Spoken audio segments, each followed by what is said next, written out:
God. Hey, Tys. How are you? I'm good, buddy. That's exciting. This is very good. Welcome to episode 44 of Tys and Videotape. Hi, gang. Hi, everybody. we're pretty excited here at Tys Videotape HQ. We are. First of all, a Merry Christmas to everyone. Well, happy fucking December. Happy fucking December. I'm going to make that a thing. That's going to be on banners. Oh, is happy fucking December. I'm going to make T-shirts. Yeah, we're all really excited for our kind of Christmas special month of Tys and Videotape. We don't have names for it yet, but no, look, we're not going to I don't think we're going to have a name for it. I like it. How about Happy fucking December? Happy fucking December. No, we can't make it that. I'll put little asterisks and things in it so that it's... Okay, fine. Because, we're going to be talking kind of non-traditional Christmas films. Also, like some actual traditional ones. Oh, absolutely. But we do want to kind of shine a light on some that perhaps have not been... that maybe upon first glance wouldn't be thought of as Christmas movies. That's true. Do you know what? When I was Googling this... Yeah. To find like more titles that we could possibly talk about. Yeah, do you know how they describe it on the internet? A season's greeting? No, as Christmas adjacent. What? Yeah, I feel like that's fucking one of the wankiest things I've ever heard in my life. Christmas adjacent. Movies that are Christmas adjacent. I get Have they not heard the word theme? No, it's not theme. Well, it's not. I guess it's different though because it. Oh. Well, it's just because they needed a fancy way to say movies that occur at Christmas time that aren't about Christmas. So they decided that word would be adjacent. Adjacent. But we're talking about one such Christmas adjacent film that I watch every year. You watch every year? Every year. I watch every year. I do. Me and Sam, we have two that we watch every year. Yep. One is this. And the other one I may mention maybe later in the month. Well, because I've got one that I'm starting a tradition of that. Oh, nice. See? That I've now watched 2 Christmases in a row. Yeah. And I will be continuing that. I like tradition. That's good. That's good. And I'll talk about that. Maybe that can be our favorite Christmas movies can be like our last episode of the year. Oh, that'd be nice. But we've also got some... Oh, I haven't said the fucking movie. But we're talking about Gremlins. Gremlins. 1984's Gremlins. Joe Dante. Yeah. And somehow Chris Columbus got his dirty mitts on this as well. Yeah, what the fuck? But before we do any of that... Let's watch a trailer. Well, we got some exciting. Oh, we got some exciting. Oh, right. So... It's jumping ahead. You're getting ahead. You're getting too pumped. Sorry. So this morning... Well, because you made me wait for this. I know. We've waited probably, I'd say about close to 14 hours. Yes. That this trailer has been out. Uh-huh. It has been already watched 36 million times. Yes, views on YouTube. We are talking about... the Infinity War trailer. Avengers Infinity War. Which I'm pretty fucking excited about. Like, let's be real. It was very hard, Tyson. It's I don't want to be like a fucking like a Marvel fanboy jizzing everywhere when this came. But I'm pretty excited to see this thing. Intense, yeah. And so for today's Talking Trailers, we thought it'd be really funny to do a live watch of said trailer. So we are going to watch it while you listen to us. You're going to listen to what? No, you're going to. You are going to listen to us watch the trailer. And maybe there might be a video of us. Maybe one day. Maybe one day you'll see a reaction video of Nick and Tys watching the Infinity War. I've got a feeling that I would do really bad reaction videos because my reaction would just be eyes forward. Catching every moment, at the screen. You're going to have a lot of dead air. Dead air. And if it is dead air, don't worry, we'll fast forward. Maybe no, because you'll be able to hear the trailer in the background. It'll be really exciting. Maybe like little kind of shit. But before we do that, we have a theme song. We do have a theme song. Let's play that. Let's hit it. Everybody's talking trailers.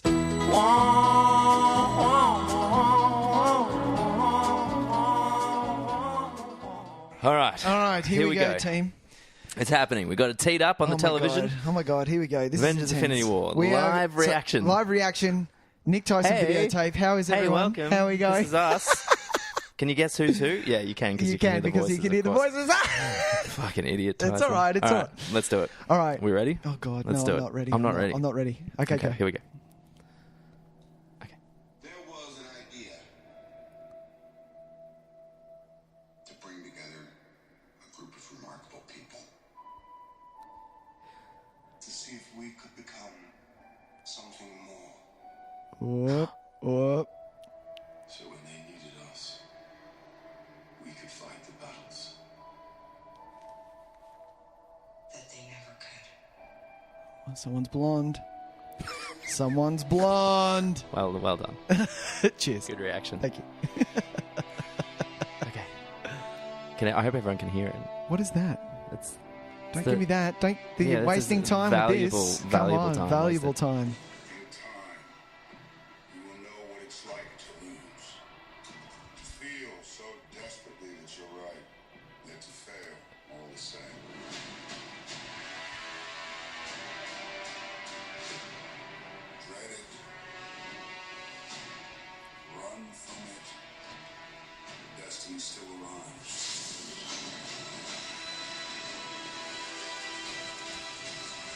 He looks a bit purple.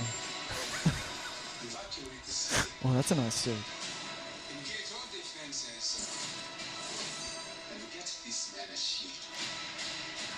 Yes.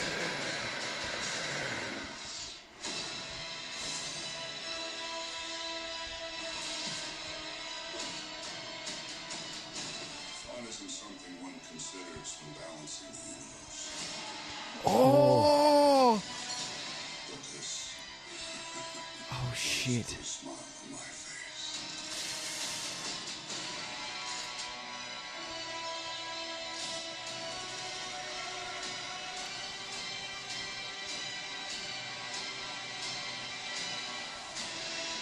Oh! Shit!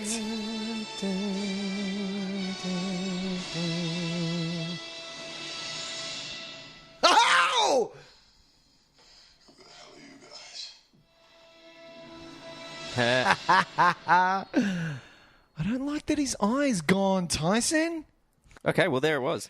That was intense. That was intense. You saw my reaction. Well, I was about to say what wasn't intense was was our reactions our to it because reactions. we were basically silent. Well, So that was the failed experiment of the that wasn't failed. live reaction. If you want to see how Nick and Tice reacted, that's how we would react. We're very true. serious about these things. Well, maybe a little bit War too is very- serious, eh? No, I don't think so at all. But yeah. What, Okay, well, what would you like to let's talk about? about it. Let's talking trailers. Iron Man took a fucking punch. Yeah. That stuck in my head. And there was a little bit too much Doctor Strange for me on the screen. Well, look, Just a little? I liked Doctor Strange Yeah. as a character. I'm okay with him. I'm glad that Wong's still floating around. Yeah, no, I Wong like was that. good value. Yeah, he was. He was.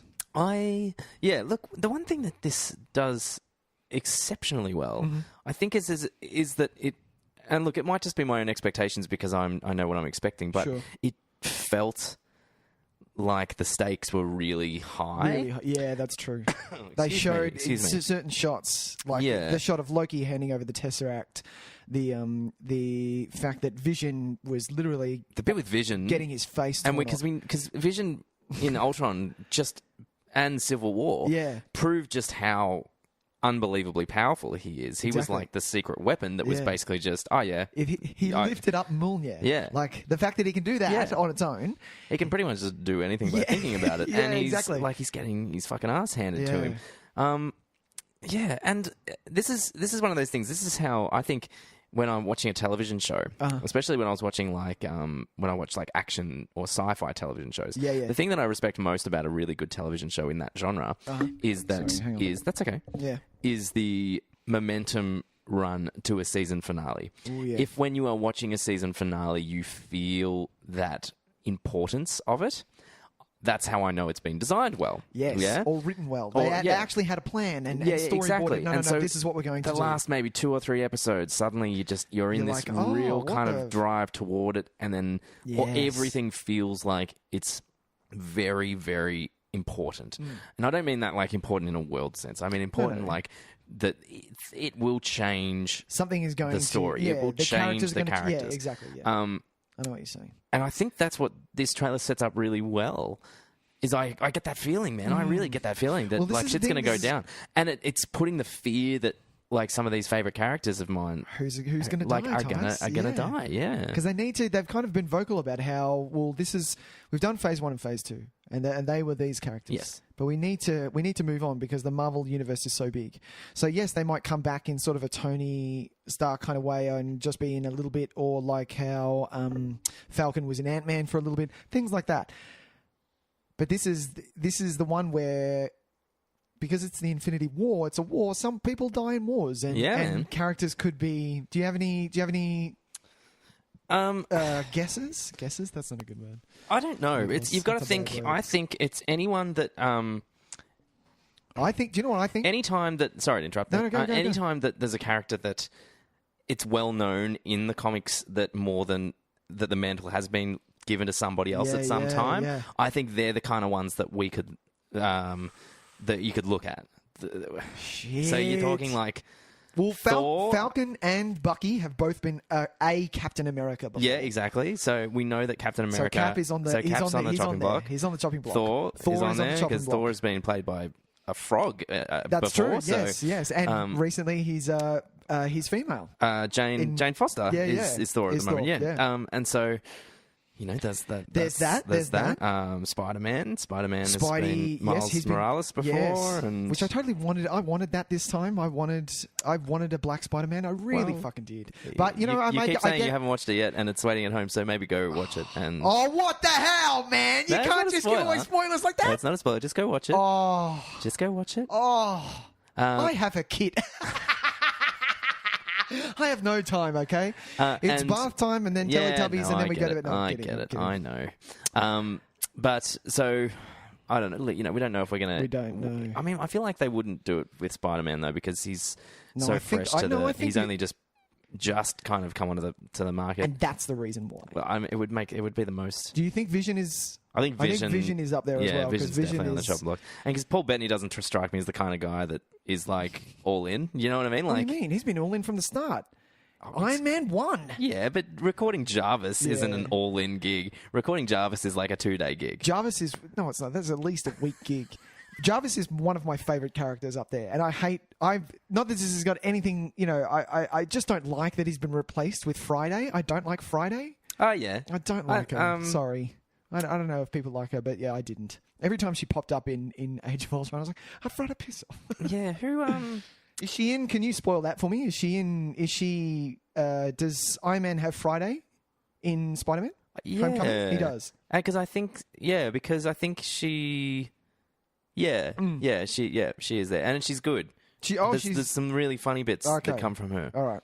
I just like Jarvis. I just love Paul Bettany's voice. I think he's got a great voice for it, yeah. But he doesn't strike me as the kind of guy that is up for the big kind of the hours in makeup, the months on set. Which I have qualms with that. Because if you are in a position where you are in a Marvel movie, you sit in that fucking chair, you shut the fuck up. He's never been a comic book guy. You never know. He just doesn't... I'm speaking completely without any knowledge whatsoever. Yeah. I'm just saying he strikes me as the kind of guy that might be like, oh, look, that's cool, man, because I'm going to go do some fucking... I'm going to do some theatre and stuff. He directs and he's like, so that's no skin off my nose. I really appreciate the opportunity, but I'm going to go do some fucking check. I'm going to take my massive amount of money and peace. And I don't think it's I don't think it's like a vindictive thing. I just don't think it might not be for him. He doesn't strike me as the kind of guy that it's totally for. Fair deal. Whereas someone like Anthony Mackie, who you see him at every Comic-Con, he's loving life, he's high-fiving everybody, he's just having the best fucking time. Because he's rad, I love it. Yeah, and he's great, and he's awesome, but, he strikes me as the kind of guy that, he'd be more like, oh, man, don't kill me off, man, please. No, please. If anything, give me the shield. Yeah, let me do it. Let me have a go at the shield. I'm totally up for that. What do you think of Thanos? I was just about to say, I think this is going to be, which I really hope it is, going to be more of a Thanos story-driven movie. I think this is... and I know saying that it sounds a bit stupid, but I feel that it's going to be his... We're going to see more of because I think we're in a position where we need to have if we're going to do all this build up to this villain that we've seen little bits and pieces here and there, we need a lot of screen time. We need a lot of screen time for him, and not just kind of like evil monologuing. We need we need it to be really focused. Yeah, because we can't have another Ultron. We need another Loki. Yeah, exactly.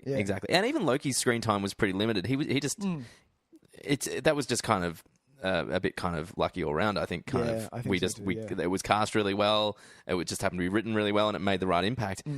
Whereas with James Spader and Ultron, we thought that would be the case because everything about it sounded great. It was like, oh yeah, James Spader doing Ultron. What a fantastic idea. Which it was, and then it just didn't quite gel altogether. I like everything about this so far. I think in the first shot, I thought, that doesn't look very real. Yeah, and then the second shot, it looked super real. I was like, I could touch your purple face. Yeah.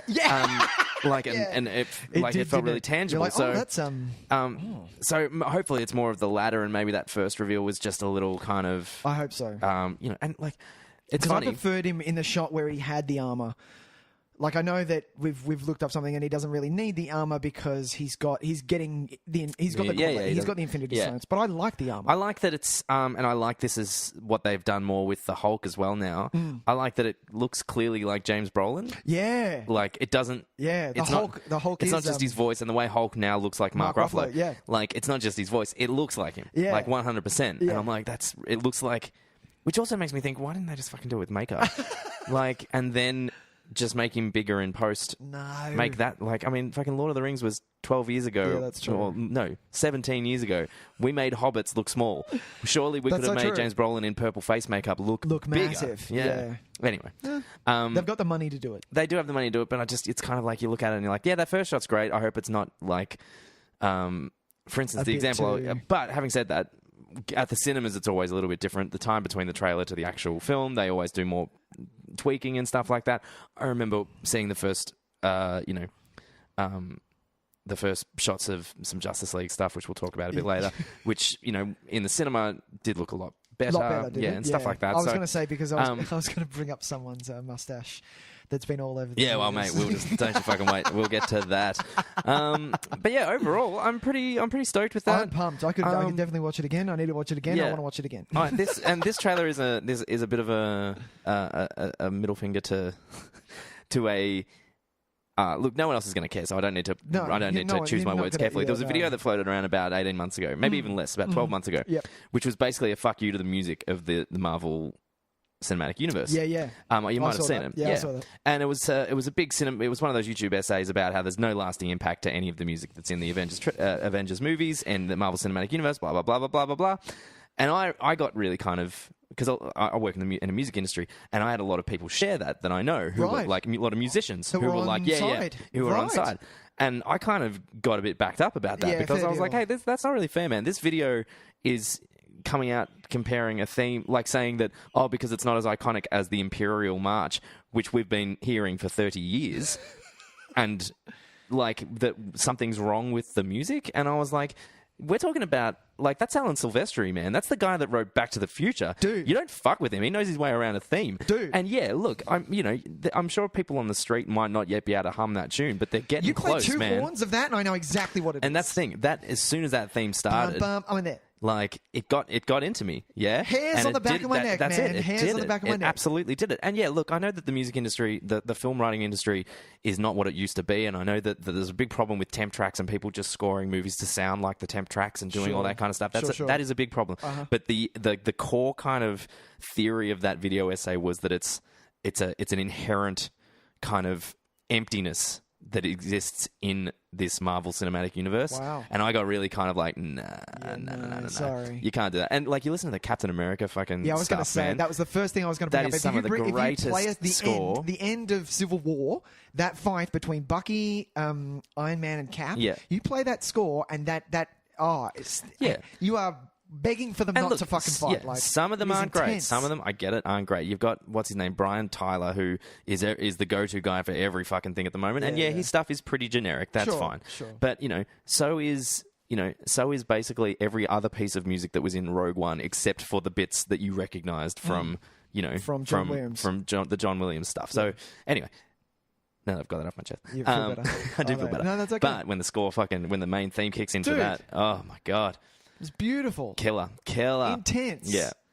Absolute hairs on the back of my neck. Do you know what's fun? Do you know what I like about this is we know what the Russo brothers are capable of. We've seen now they've been given a budget that is massive and a storyline that is massive. And I know that this is either, I doubt that this thing is going to fall on its face. Even if it does, it's going to. There is actually no physical possible way that this could flop. Like, do you know why that is? Because Justice League has come out and everyone has gone, well, what the fuck was that? Like, it's what we expected. We'll get to that. But what I wanted to say was, I can't wait to see what the Russo brothers do after they've done Marvel. Like, once they've gone, okay, I'm done here. Yeah. No, you're right. It'll be really interesting. Be like a Nolan and go, you know what? I'm going to give you Inception. Yeah, I'm really interested in that, actually. So they've just skyrocketed because I almost really like them despite myself. Like, because I remember when they were first. What was their first one? Winter Soldier. I believe so. Well, the first one I know them from because I knew them from Community. Yeah, they did those 2 amazing episodes of Community. And I remember being like thinking that it was a bit of a gamble, and I was always a little uncomfortable. No, because they were my 2 favorite episodes of Community. Yeah, but we're talking about my 2 favorite episodes of Community to then the second Captain America film. They knew how to shoot action, man. It was awesome. Yeah, look, the best. I mean, I love Community, but I mean. That's a gamble and a half. That is a gamble. And yes. I think so. Captain America, Winter Soldier was their first. Yeah. So they've done Winter Soldier. Big outing. Civil War, and now this one. Yeah. Nothing else? A little bits here and there, but mostly Like just kind of random story credits and stuff like that. They did You, Me, and Dupree, Tyson. Yeah, well, there you Really? go. That must have been it then. I Clearly. didn't know that. That's cute. Yeah, so Wow. yeah, they've kind of climbed. I think Winter Soldier and Civil War are in the conversation of the best of the bunch, dude. and so for it to be from the same two guys, I think we can kind of say that we're in pretty safe hands now. We can, yeah. What else? Oh, God, that was intense. It was intense. It's just great that there was like some really great reveals. I don't know what Bucky's doing with a gun. I don't know what you're going to accomplish with that. Well, it looks like there's kind of like there was. I mean, we do have again the kind of the faceless army that it's just fodder for action scenes. Yeah, which I guess you need. You need that's them. fine. You need them. At That's least fine. we get I just don't we want get them his to do four kind of like apprentices, which will be kind of because that's a really clever kind of way to do it, because that means that we know now that there will be a main fight against Thanos, which we might not even get in this one. Yeah, because this is we'll be able to split our team up. Part one. Yeah, we'll be able to split our team up and have kind of mini boss battles against these four his four kind of apprentices. Yeah. And that gives us victories, like small victories that we can celebrate. That maybe because I mean I'm 90% certain that we're not going to have a definitive victory at the end of this film. Oh no, we won't. We might have someone die at the end of this film. It might. Well, it'll be. I don't think the death will be the end of the film. I think any. Oh, you don't think so? No, because it's not specifically a part 1 to part 2 anymore. So really? Yeah, no.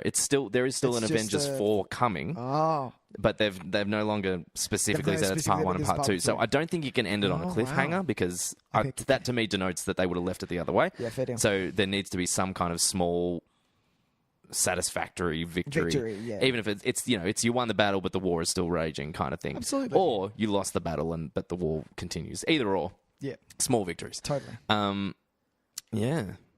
Anything else? I'm waiting for the Black Panther movie. Yeah, I'm pumped for Black Panther. I'm pumped for Black Panther. Yeah. I really am. Which means who's directing Black Panther? That's Ryan Coogler. That did Creed. Oh shit. Yeah. Oh, actually, Creed. No. I fucking love Creed. Well, I have a past with Rocky. Wow. I no. Scratch that. I don't. You have zero past. I have zero with past Rocky, with Rocky. So yeah. the reason I've watched Rocky 1 and Creed, and that's it. And the only reason I watched Creed is because it was nominated. Well, moving on. Moving. I reckon that might do us for talking trailers. Yeah. I hope you enjoyed our live reaction to it. And tune into YouTube, and you might get to see us. You'll see us on the page. Stand there with our fucking microphones in our hands, doing nothing, basically. Hey, you'll get to see us. You will. All right. In all our hot and sweaty glory, because it's like 40 fucking degrees today. That's true. Let's move to what did you watch this week, Tyson? Well, I've got a couple of things to talk about this week. Oh, do you? Have you got to talk about? No, I literally have not watched anything. Okay, well, I'm going to smash out some things then. Smash out some things. Let me have a say. Yeah, for sure. First of all, I watched Begin Again. Have you seen Begin Again? Begin Again. Begin Again is the middle movie from the guy that made Sing Street and Once, John Carney. It's the movie he made in between Once and Sing Street, starring Mark Ruffalo and Keira Knightley. For some reason, I have not seen this. Yeah, for some reason, I was always a little bit kind of like, I'm not going to watch this one. I think I heard maybe that it wasn't very good.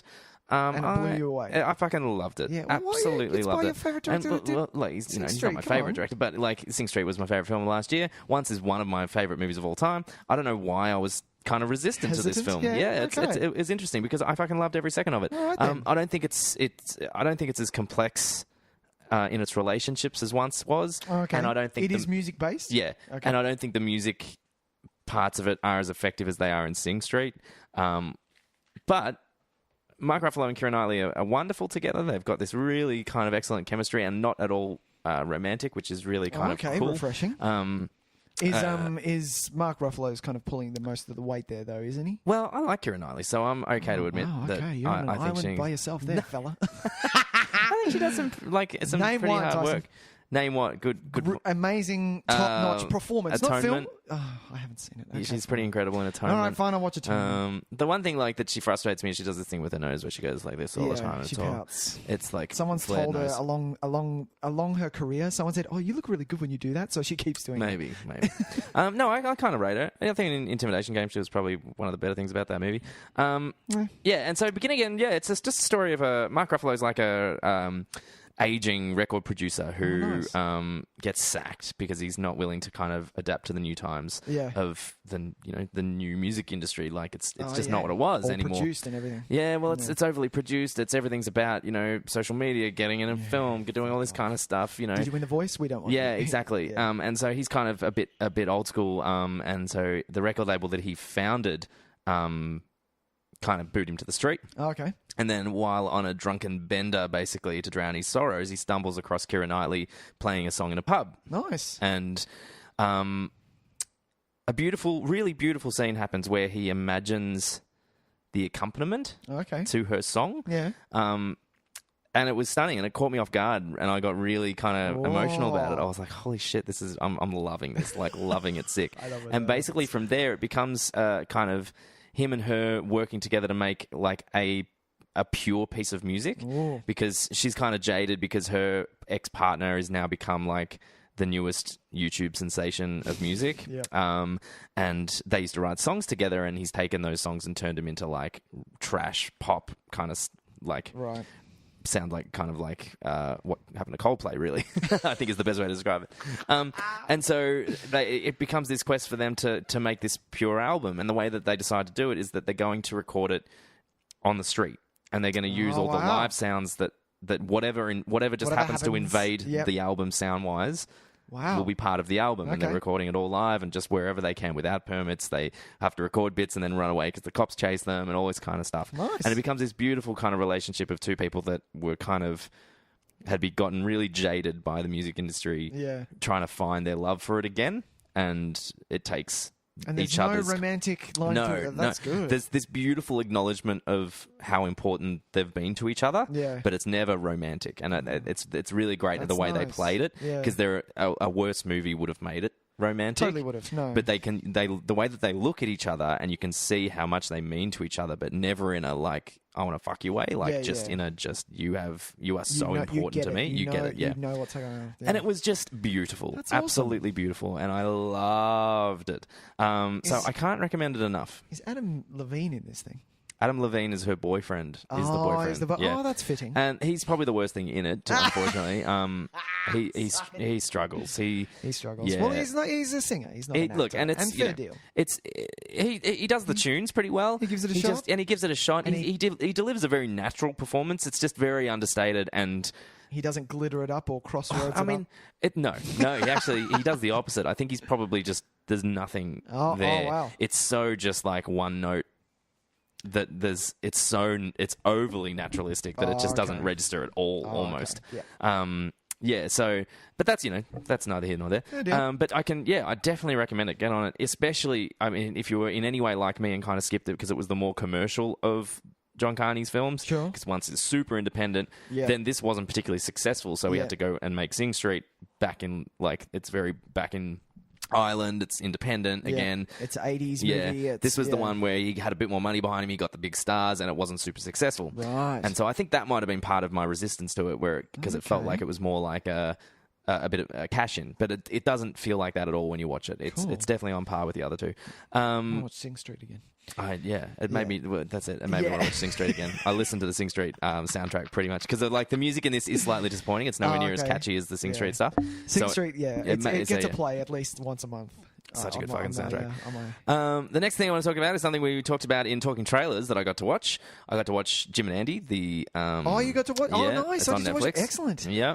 And it's required viewing, I think, for anybody. For anybody that has a love of movies and especially a love of. Oh, did you do what you said you were going to do? So you watched it and you haven't watched Man on the Moon yet? I still haven't watched Man on the Moon yet. That'll be really interesting. When you do I can't wait to see it. I can't wait to see it. Actually, knowing what I know now, and seeing Jim Carrey in that light, it does kind of explain a lot of what he's been like at the moment. Yeah. Because it's funny, watching him. He's almost gone full recluse. Well, watching him recently, I was kind of like, oh, I don't know if you're all there. But seeing him in this, he honestly is he's a very spiritual person. Mm-hmm. He's a very philosophical person. Like, he likes thinking and talking about those big ideas. Sure. And to some people, that comes across as kind of obnoxious and a little bit kind of, off with the fairies. Yeah. I think he's just a guy that likes thinking about that kind of stuff and likes opening himself up to it.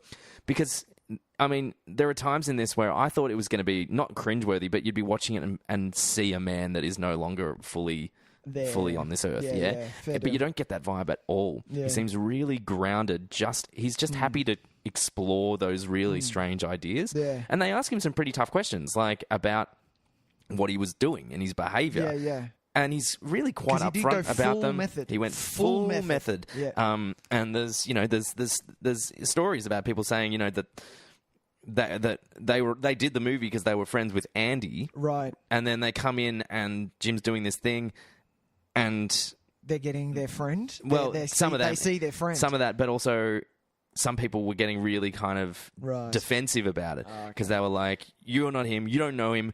This isn't him. He would never have done what you just did then and stuff like that." Because he played up a lot of the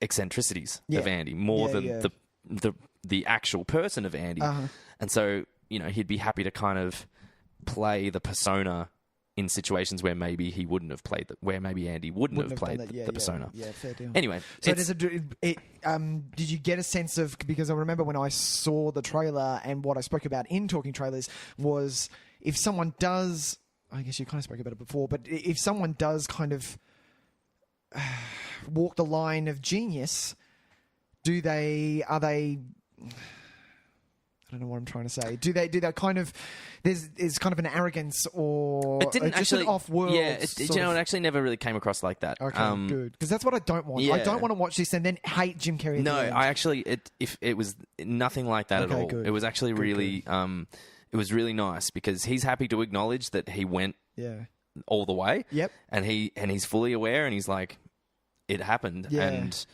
it was, and it sounds like it affected him. What happened? Yeah, and he talks about how, because to kind of take that, kind of to put that aside, it takes a while. You can't just drop a character and go, okay, well, I'm done now. I'm going to go. Well, and he talks about trying to, you can't. And it's something that I don't think it's not like there was anything supernatural that happened, but you've got to, like, for these guys that do this to themselves and say no, method, blah blah blah, I'm doing this. Yep. At the end of that shoot, however long it is, 2-3 months. You've really done something to yourself, and you've got to have a come down, if anything. Well, how do you find who yourself you actually again? And that's bizarre. And that's and he talks about that a lot, and I found that really fascinating. I was going to say something else. Oh, the story of how in his mind Andy came to him. And kind of took over him is one of the most fascinating things I've ever heard in my life as well. Yeah. Because it makes sense too. Yeah. Like, it makes sense from an acting perspective. The way he talks about it, the way he just I can't put into words properly, so I won't try. But it's a wonderful story. My favorite thing is some of the reactions from other actors on it. Yeah. And a special shout out to Paul Giamatti, who is so funny in this movie, because in every background shot you see him like, this fucking guy's losing his mind. And he's just like, he's like how I would be. He's like, oh my God, this is going crazy. And it's so funny because it's Paul Giamatti in that dirty curly wig that he's got going on. I love it. Love it. So funny. Paul Giamatti plays his agent? Who pops up in a bit in this as well, because he was there through a lot of it. That's good. That's good. I absolutely loved it. I think it's super, super, super like important to watch it if that's ever been something that you're interested in. Yeah, I think. Would you say watch it? Because a lot of people our age have kind of grown up with Jim Carrey. And I know that a lot of people, especially I see references to or similarities between him and Will Ferrell. When people pick comedy, they go, well, I don't like Jim Carrey and I don't like Will Ferrell. So, you know what, I don't like them. So, I'll stay far away from them. Yeah, look, one of the things I really liked about it is that it made me far more sympathetic to Jim Carrey. I've always preferred Jim Carrey dramatic actor over Jim Carrey comedian. Yep. but to kind of get a bit of an insight into his personal life, his upbringing. They don't spend a heap of time on that kind of stuff, but just every now and then they kind of relate it back to what's happening. And it was, very sympathetic towards him. I also think it's one of those things that I suppose in acting, we kind of, there's two schools of thought, right? Yep. There are people who are in the performing arts or even just love movies. Yeah. Not necessarily in the performing arts because that's unfair. That excludes a lot of people. But there are movie lovers who understand that acting can be a mental toll. Yes. Oh, toll. Yeah. Can take a toll on people. And then there are the rest of the population, the kind of people that say, stay out of politics, actors. Just fucking act. You're my trained monkey. You're meant to just entertain me. You know what I mean? I love my Fast and the Furious. Exactly. Oh, fucking Ace Ventura. That's so fucking funny. What do you mean he's got a political opinion? Like the kind of people that just don't respect it as like an actual contribution to society. Yeah. You know what I mean? They don't see it as an art form. Not even that. They don't see art as a form. Yeah, they don't see art as a necessity. They see it as an entertainment value. Yeah. No, I love Cold Chisel. Fuck you. Well, hey, I fucking love Cold Chisel. I love Cold Chisel. Some songs. But I think it's the kind of person that would look at a painting and go, what the fuck is look at that? that guy, he looks really funny. Look at that cow. Yeah. I hear Like, what you're saying. yeah, there's a certain kind of personality. And look, that's, it's not for me to say. That's just... I just don't get that's it. an upbringing that, that I'm not privy to. This is the kind of thing that I think those people should watch because... I know if they heard some of the stories of the way people prepare for performances, they would think it's the most ridiculous thing they've ever heard in their life. Yeah. Like if you told some of these people that, when Al Pacino, let's say when De Niro did Taxi Driver, he went and worked as a taxi driver. He did, yeah. He did the midnight till fucking 5 a.m. shift for 3 months. Yeah. And in their heads, they'd probably just be like, what? Why? Fuck did you do? Why the fuck? It's just get up and read some lines. And these are the kind I recommend that these people watch something like this because it really very, in a very exposing way, kind of not only shows the value of method acting, but also the personal toll it takes, the fact that these people are willing to go to these lengths to entertain. I think it just kind of and it really sympathizes and humanizes them a little bit. In a way that I think maybe it's valuable for everyone to kind of see. I like it. Good. Yeah, definitely recommend it. I like it. Highly recommend it. You can find that on Netflix. It is on Netflix. Watch it. Fucking watch it for free. It's on my list. Good one. Straight up. Good one. Have you got one more? Oh, you do have more. Ladies and gentlemen, my friend Tyson went and saw Justice League. I did see Justice League. He saw Justice League, and now he's going to talk about it just a little because he's not going to spoil it for Nick because Nick wants the full effect spoilers. of the fucking spoilers. shit that's going to hit his face. Look, no spoilers, but it was pretty disappointing. Okay. No, but wait, hang on. You were expecting something different? It's not that I had high expectations. Okay. It's that I had expectations for some kind of course correction. Sure. Or I think I'd like to see that, hey, Wonder Woman might not have been the best movie in the world, but it was a movie at least. Yeah. And it was structured like a movie. It wasn't a versus. And it had it had thematic elements and it had story structure and it existed in a place where there were callbacks and there were things character arc and had character arcs and it had things that were relevant that popped up later and they had callbacks to things that it was like, oh well, blah blah blah, this meant something later different than it did earlier, like the stuff that movies are kind of made of. This was nothing. Yeah. It was actually nothing. And this is my biggest disappointment with it Oh. of all, is that in 2 hours, it just did not feel like a movie. Really? At any point. It felt really scattered and loose and like it was written on the back of a napkin. Yeah. And it was... I read one of the best articles because I've read so much about it now because the floodgates are open. I'm like, okay, I'm not going to see this at the cinema. Maybe I might catch it, possibly. But reading all these articles, and this guy wrote this beautiful phrase how this is a movie that is aimed at a generation that actually has their phone on their fucking lap and is checking Facebook while watching this movie. Sure. That's who this is aimed at. And I was like, wow, that is bad. And there's no sense of tempo. There's no timing. There's no screenplay structure at all. Mm. It's really even hard to define the acts in this.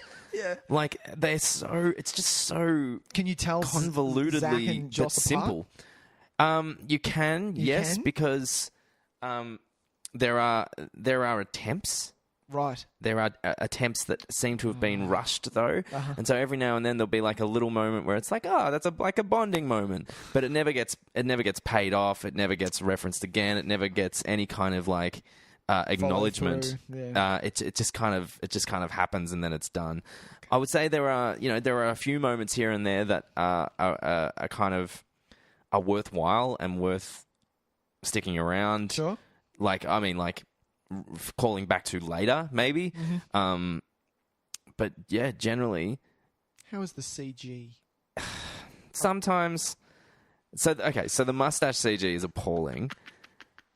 He has the weirdest CGI plain lip. So hang on. So my friend at work, she's great. She's 24. She goes to see all the Marvel films. Sure. She's great. She's one of these youngsters who went and saw all the Harry Potter movies, but has not read any of the books. But went to the Harry Potter world because she loves the movies. Yeah, and that's awesome. She goes to see all the superhero movies. Yep. She saw Justice League, and she goes. There was something, Nick. There was something weird because she always likes to talk to me because she knows, we have for a sure. podcast, and she goes, "There was something weird. The CG in this was just Superman's face looked weird, like really weird." I was like, "Okay, so he had a mustache, you know that, don't you?" And she was like, "What?" So I got her to read all of this stuff. Yeah. It's just like, oh, that makes That so much explains it. fucking sense. I don't. Yeah, it was It's so cute. odd. It was Christina, so I odd. love you. There was this and. Like the attempts, the Joss Whedon attempts to humanize it Yeah. in some moments are really obvious. Yeah. And then in others, I'm like, oh, maybe they could have gone either way. But it's the worst villain, I think, has in the last, like, Really? 15 years Really? of comic book movies. Oh, It is 15 years! so ineffectual, like, to the grand scheme of things. Worse than. Keep going. I'm gonna think. Name some shit. I'm good. There's a great scene on Themyscira, again, is that how you say it? Themyscira, yeah. Thanks. Skira. Yeah. Thank you. Which is probably the highlight of the film, Nice. an Amazonian battle. Oh, I heard Yeah. about this, and they were a bit too scantily clad. Look, I've got issues with You got issues with that. Better than Venom? Was he better than Venom from Spider-Man 3? He had less personality. He had less personality. Yeah. Jesus Christ. So, And that's saying at something. least Time the for the fucking Brock, grace. Eddie Brock stuff in Venom. At least he had a some- character. Yeah, that's true. Yeah, it's like He had this guy. something. He has no character, like zero, zero character. He wants his mother boxes. Which is how That I is know, his which defining feature. Which is how I know for a fact that Infinity War, Thanos is just going to blow that shit out of the water. Thanos Like, has already got more character, and he's been in like 4 minutes of screen. Like It's so true. Like It's we so know true. things about him. We fear him. He has like he carries a reputation. Yeah. This is like who are you? And they try to explain it in like bad flashbacks and stuff, and you're like, no, I don't God, care. fuck I off. don't care. Yeah, great. Yeah, and it's dumb. It's really just dumb as well. And if you think about it too much, it breaks. Does it piss you falls off? apart. See, this is the thing. A movie I'm like beyond. this, I'm beyond pissed. It finished, and I saw it with my partner Emma Yeah. and her sister Nicole. Yeah. And they both just started at it. They were just like, "Well, that was fucked," and this was shit. And everyone was like, "What the fucking like?" What was Oh, that? come She was on, like, both of "And them." Did you see like none? And I was just blank It's just faced. waving I was over just you, like, you're fucking I Jesus. don't understand what I've just seen. Like, I honestly don't understand it. Because this is the first time you're seeing a Flash. Your first time you're seeing Aquaman. They cooled up Aquaman. They made him, an islander, and he's badass and hot with tats. Instead of throwing starfish and going, "Oh, I hope you're scared of starfish." And look, But- he's something. Yeah? He at least he gives something. And look, Ezra Miller's getting a bit of a bad rap for being too jokey, but at least it's the same thing. At least it was something. Ben Affleck might as well have been asleep. But that's He the thing- was so dull, Really? and which was such a shame I because know for a fact- his Batman was pretty enjoyable in Batman v Superman. I thought. Yeah. He looks like fat. Like, it looks like he didn't even bother training again for the reshoots because he's chubby around his neck and it's like his suit doesn't quite fit. No, they're going for the Dark Knight Batman. Sorry, not the Dark Knight Returns like I know Batman. they mentioned that he's been doing it for 20 years, but Sure. like in Batman v Superman, man, that scene when he's lugging the tires and shit and training up, Yeah. he is fucking ripped, man. I hated that scene. Yeah, but- Batman does not do CrossFit. Fuck off. Batman man. is not a CrossFit person. Well, he's got to get fit somehow. How else is he going to get fit? CrossFit. But That scene no, but pissed me it wasn't the like he fuck was, off. it wasn't like he was in a gym like trying to, break his chin up record. He was lugging around giant tires and shit because that's how you got to get the core CrossFit. strength, man. Fuck me. That's how you get the old man strength. All right, fair enough. That's how they do it in the olden days. You know when you saw like old man strong? Yeah. Who it's like they don't Those look old super circus, ripped. circus with the mustache. Yeah, exactly. Yeah. That's how they did it. They did it by fucking lifting But those guys were fat. They had a Tractors. big fat tummy. hay bales. hay They used to bales. throw around hay bales. Anyway, like it. I like it. And Henry Cavill is Henry Cavill he's in is- about 5 minutes, and I have quite a little bit more. He's in about 10 minutes. We'll do worth, this and- eventually when we do our We Are Groot of a Superman with Henry Cavill in it. But I feel really bad for Henry Cavill. Me I feel like too. he is a great actor. I think he is, because I know he was second choice to Brandon Routh in Superman Returns. Sure. It was out of him and Brandon Routh. Yep. And now he's getting his chance. And unfortunately, Henry Cavill is getting shit scripts to play a character that he may have been born for. We'll never know. I think he could have potentially done an amazing job. Exactly. Yeah, and now he's 100%. going to be known as a really shit Superman. Not that I know. I haven't seen Thingo. It could be good. Not to all people. Look, some people like this movie. Yeah. Some people like Really? this Really? this universe. Who are Yeah. these people? No, but Where are these people? They're on the internet, man. They're there. If you listen to Tys and Videotape and you are one of these people, I want you to specifically we've said this write before. to us. Write Please, to us. Tell us please. what is it about this Why do you series like of films this that you shit? like? Because I don't see a Troll movie. us. Write a fucking essay and we will read it. I'll read it. Of We'll course totally I'll read read it. it. I read shit Person now. has to read it. It's his job. I read this stuff now online. I read the people in defense of these films. But all it is like crybaby whinges. Yeah. I want someone with like Stacks to sit and down facts and stacks. Stacks. I want someone just to sit down and Stacks kind of of talk facts. to me on a thematic level and say, Yes. no, this is why I think it's a good movie. Blah blah blah blah blah blah. And Yeah. I can say, all right, cool. Look, and one person that I know that not necessarily enjoyed it, Sure. but appreciates the fact that it's heavily rooted in its comic book history. So Yep. there's a lot of throwbacks to comic book stuff. There's lots of like shots that are reminiscent of certain panels and stuff like that. Nice. And I'm like, that's great. That shows a reverence for the material, and that's never been a problem for me. I don't think that they have. These people know the material. These people know the I will give material. it that, These yeah. people respect the material. Yeah. They don't know how to make movies though, Yeah. and that's their biggest problem. Yeah. I agree. It's lacking in heart. Oh, there is zero heart. And that's what I want our audience to tell me. If you do love Zero. this, tell me where the heart is Where? in either Man of Steel, Batman v Superman, Dawn of Justice. The most heart there has been in Man of Steel. I would say there is heart in Man of Steel. Yeah. I agree. Okay, yeah. Because I didn't hate Man of Steel. I No, thought it was a misfire completely, Sure. but I did not hate it by any stretch. There was more heart. The heart was in Wonder Woman. There was heart There was in Wonder heart Woman. in Wonder Woman. In Wonder Woman. I didn't really care much, but yes. I need a second viewing. I want a second viewing Yeah. because I'm not going to put my stamp on it God, I until don't that care. second viewing. But yeah. Also, Cyborg secretly okay. Oh really? Yeah. Oh nice. Surprisingly, I like that. I was like, I like hey, that. because he has an arc.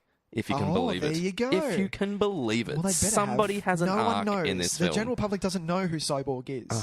Everyone, so many people have come up to go, Nick, you own a shield. Who the fuck is Cyborg? Yeah. But You've named your son Clark. Who the fuck is Cyborg? so yes, he has Yeah. an arc, but Oh, that's good. it's not paid not- off in any way. It doesn't affect the storyline in any way, shape, or form. Like the build up to the finale and the finale itself of this film, it literally could have been anything. Really? There is nothing about it that is reliant on anything else happening. Yeah. It's just like, oh, here we are. Well, let's go do this. And there they are. And it's the finale. And it was just, I don't know. Anyway, I don't want to talk about it too much because I'd actually prefer to wait till after you Yeah, see it. yeah, And I fair think we deal. might need to do like an actual ep. Yeah. ep on it I like because that. I like we can that. just maybe do a DC Cinematic Universe episode. No. We're going to give one at a time? No. We're going to do it one at a time. Thank you very much because we are going to give Batman v Superman: Dawn of Justice a full fucking ep because I need to get this off my chest. Well, this is what's happening is with every movie that they're releasing, bar Wonder Woman, because Wonder Woman is like it's on its own level because it's a movie. Yeah. Like It's an actual competently made film with story structure and themes and characters. It's the only one so far that has achieved that. And thank fucking God. Compared to this, Batman versus Superman is leaps and bounds better than this film. I think. Really? Yeah. Oh, fuck me. Because really? as I completely disagree with the directions it took. Sure. It was more constructionally together than hundreds of times better constructed. Yeah. Better performed. The special effects are better. Do you realize the screenplay's better? $300 million movie.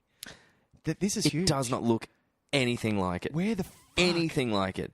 And it deserves to be doing as bad as it is doing. Because I love someone that needs to learn a lesson. Yes. Warner Brothers need to learn the lesson. You can't. Yes, you do have the rights to. I can do whatever Superman, the fuck they want. It's Batman, Warner Brothers. and Wonder Woman. But just because you have those rights doesn't mean you're just going to let them go and not take the time and storyboard and do 10 years. It's been 10 years building up to Infinity Wars. Oh my God! It's been 10 years since Iron Man 1 came out in 2008, and this is what they're building up to. Yeah. They've got the backstory. They know what they're doing. The problem was Warner Brothers were like, no, we're going to plow through because Justice League will make all the money in the world. So, and that was their thing. They were like, no, it's cool. Yeah, no, okay. Fine. So we haven't really. Okay, these haven't worked out. But we make that Justice League movie. We're making it. The show must go on, people. Yeah, because that Justice League movie is going to make serious bank. Oh, you just watch out, Marvel. Watch out for this one. It'll be our Avengers. It's going to be our Avengers. It's going to crack a bill. This thing made like $93 million on its opening weekend. That's what a good... An Ant-Man. It's what an Ant-Man. It's what an Ant-Man would make. And I saw Ant-Man at the cinema, and you know what? I fucking loved it. I thought it was Ant-Man's great. Ant-Man's really funny. I loved it. Ant-Man has more heart in its fucking ant-sized finger than this whole movie had. Who had the Justice League? Fuck.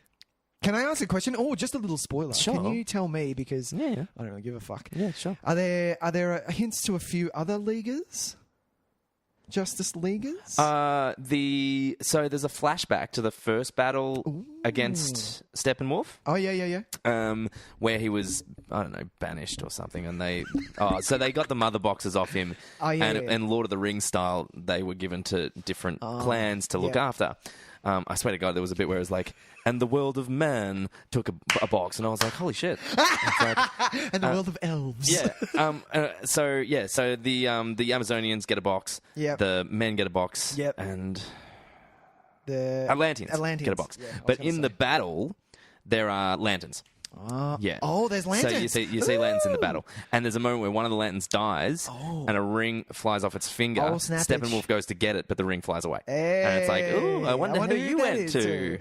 Because it was a CG costume, that one. Yeah. It's like, and it flew into Ryan Reynolds' movie. And he rejected it and said, motherfucker, I'm Deadpool. Fuck off. Yeah. Maybe it went to Martian Manhunter. Oh. Is it Martian Manhunter in the Green Lantern movie that brings him the ring at the start? No. It looks like him. It does look like him, but no. Who is it? It's the original guy who, I don't know his name. I'm not very equipped with Lantern lore, but so maybe it is that guy. It is the original. Stretch my legs. Sorry. It is the original Lantern who in the comics gave it to. Sure. So maybe this ring goes to that guy. Yeah, maybe. Oh. Also, Zeus was there. Oh, Zeus. Like actual Zeus. As in. Because as in Wonder Woman's. Oh no! This is gonna. Oh, I don't know what timeline they've gone through. Oh, I'm not. No, because but doesn't Zeus have something to do with Aquaman as well? No, not that I know of. What's his name? Triton? That's Little Mermaid. Yeah. King Triton. No, Zeus is there. And so, because that's Wonder Woman's dad. Yeah. Isn't it Zeus? I don't know. It depends which storyline they take. So I'm not gonna say because I could be wrong. It happened in Wonder Woman. We found out in Wonder Woman, wasn't it? Did we? That she was half God? I need a second. No, yes, but I need a second watching. Right. I'm not going to say anything because we could be wrong. Yeah, but we're wrong about all kinds of shit. We're wrong. not. We're wrong Fuck off. We're right all the time. We're awful. Oh, that's hilarious. No, it doesn't have anything to do with Aquaman because Aquaman's mother was an Atlantean and Aquaman's father owned the lighthouse. He was human. Oh. Yeah, that's how Aquaman was. Gotcha. Okay. So and she was the So there it is. Okay, good one. Yeah, go see it. I can't in good conscience recommend this movie. But That's putting it politely. That's putting it politely. I just don't know, man. Don't I think say I'm it. done. Just I think I'm fucking done with that. Unless they start getting reviewed better, I think I'm just not going to bother. Oh! Because I just can't be fucked. Can I put it out there deal just with to the our heartbreak audience? and the disappointment Oh, anymore. no, it's not going to happen in time. I was going to say, because this is our first of our Festivus for the rest of us episodes. Oh, not bad. dude. Festivus Write for the that rest shit. of us. Can someone buy Justice League for Tyson and sleep it under the Christmas tree for him? Yeah, it won't happen in time. damn it! That would have been so good! I'm not interested in that. Next year, people, remember for next I year. haven't bought any of these. No. I Since the special edition of Man of Steel came out and I contemplated, I looked at it and went, nah. I got right. given Man of Steel. Yeah, fair enough. And I was like, oh, thank you. And have a corridor, thanks. Yeah. I Although, did that, actually, well, I don't own many of the Marvels either because I've been waiting for an opportunity to buy them in a box set. that box set is. I don't own all of them on Blu-ray, and I'm thinking of getting. Have you seen on The new Amazon? JB Hi-Fi? No. So, I'm talking about the So the suitcase. the American ones, you get the suitcase that's got the Tesseract in it, and then the second is the ball that has the Power Stone. Is it the Power Stone? Yeah, the Power Stone. What's the JB Hi-Fi one? So JB Hi-Fi are bringing out a Phase 1 and a Phase 2 box set. They're just boxes, okay. but they've got like all kinds of shit in them. Blu-ray. Really? Yeah, all the Blu-rays of the films, and then like collector's cards and like, file effects kind of things and all this kind of shit. Yeah, look, I've thought about that many times, but I could never open that. And so... I totally would. And so in my to head, I'm like, can I afford? And they're very expensive too. They are expensive. I'm like, can I afford $300 or whatever for something that I'm literally never going to open? Because then I need to go buy them again individually. Yes, because that is an investment. It is an investment, yes. Just like the original Toy Story toys. No, you're right. So what I'm going to do instead is I'm going to buy these JB Hi-Fi Phase 1, Phase 2 boxes. Nice one. Because they're the ones I'm going to be able to watch. Okay. They're the ones that I'm going to be happy to open the box. I'm going to be happy to chuck that Blu-ray in, look at the cards and go, look at this, fucking postcard of some shit. And then I'm going to go and buy those ones and like it. happily pop them somewhere away and then crack them out and give them to my kids when I'm 80 and say, this was a Blu-ray of the first phase of Avengers movies. We had a podcast back then. We did have a podcast. It was lovely. It was called Tys and Videotape. It was about 6 lives of video. Grandpa, shut up. No, you have to listen Fucking to me. shut up, Grandpa. No, it was when we said yes to the gays. It was Trying to watch fantastic. Captain America 37. Well, getting mad. Grandpa, I'm watching something on my Google Glass. Fuck off. No, like, yeah, It'll exactly. be in their head. My Google eyeball. Yeah, exactly. On my CPU that's in my brain. Yeah. Skynet, motherfuckers, it's coming. No, come on, listen to them. I've got a story. No one wants to listen to your podcast, Grandpa.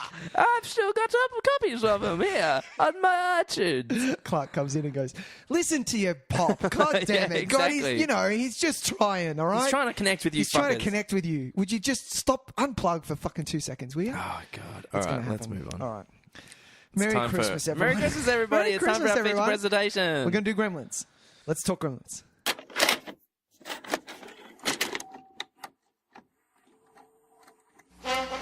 And now for our feature presentation.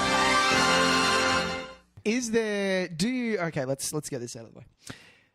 Do you get traditional with Christmas Tys? Are there traditions? Are you steeped in your traditions? No, I wouldn't say there's actual traditions around Christmas time. I mean, it's obviously it's an important time for family and all that kind of stuff. And the problem was, and I would probably share a similar feeling to me. Oh, yeah. Is that until probably about 5 or 6 years ago, 5 years ago, I found it very difficult to celebrate Christmas because, as a JB Hi-Fi staff member, you don't have a Christmas. we don't get Christmas.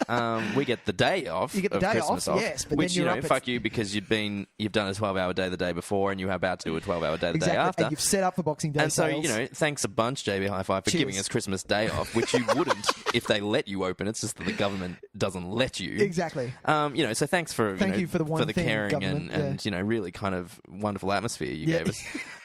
Because basically, I spent my entire Christmas Day for about 7 years half catatonic because it was the first day in probably 2 weeks that I haven't been yelled at constantly for 12 hours a day. Guts out. Why I don't have enough copies of the new fucking series of Top Gear. Yes! So where's the fucking box set of this? It's online. Why don't you have it in the store? Exactly. So, all I wanted to do on Christmas Day was sit in silence. That's so true. But instead, you have to go and do a million things. No, but and then knowing full well that you have to get up at 6 a.m. to be there for At opening for Boxing Day. Yeah. So Christmas could go royally fuck itself for about 7 or 8 years there. Absolutely. And so ever since leaving JB, And now you enjoy Christmas. It's lovely. I've really started to appreciate it again. I remember that first year after I quit was one of the best Christmases ever because I loved it. I loved it. I listened to carols. I helped set up decorations. Christmas Eve, I went and had a few drinks. Got smashed. Watched the carols, what the fuck hung is that out with about? friends, saw people. Yeah. Not just customers I love and that. other Had the staff family members. Christmas, and then I had a Boxing Day. That was insane, and we did nothing, and that was the point. And I don't go anywhere near a shopping centre because you're the problem, people that go shopping on Boxing Day. But I will give my thanks to the people who, when I did work at JB, and you probably did have some of these as well, that would come in and would understand and would go, no, I understand the pressure you're under, and it is Christmas. Do you mind taking 2 seconds out? Yeah, there's and just always customers like that. But they're 1 in every 20. The 19 others have made it like their own, like they have a personal privilege to I've been waiting have this My fucking name is Blu-ray. Sharon, and I want to speak to the manager. She wants to speak to that manager. Sharon, go right ahead. The manager is my best friend. That's what I was about to say. Yeah. The manager is younger than me, so you're going to have a really good time chatting to him Have fun because with that. him and his frosted tips is going to tell you to go get fucked. And tell you that what you want is at another store. Yeah, exactly. He's going to tell you exactly what I said, just in different words. Exactly. Anyway, exactly. I don't want to spend this entire Go get a GoPro. Fuck episode off. bitching about fucking JB Hi-Fi. Our because audience would love it. I don't Anyway, think they would. Back to Christmas. I was thinking about Christmas. What was I going to say? Oh, traditions. Yes. So are there any... I don't know. I'll go back on that later.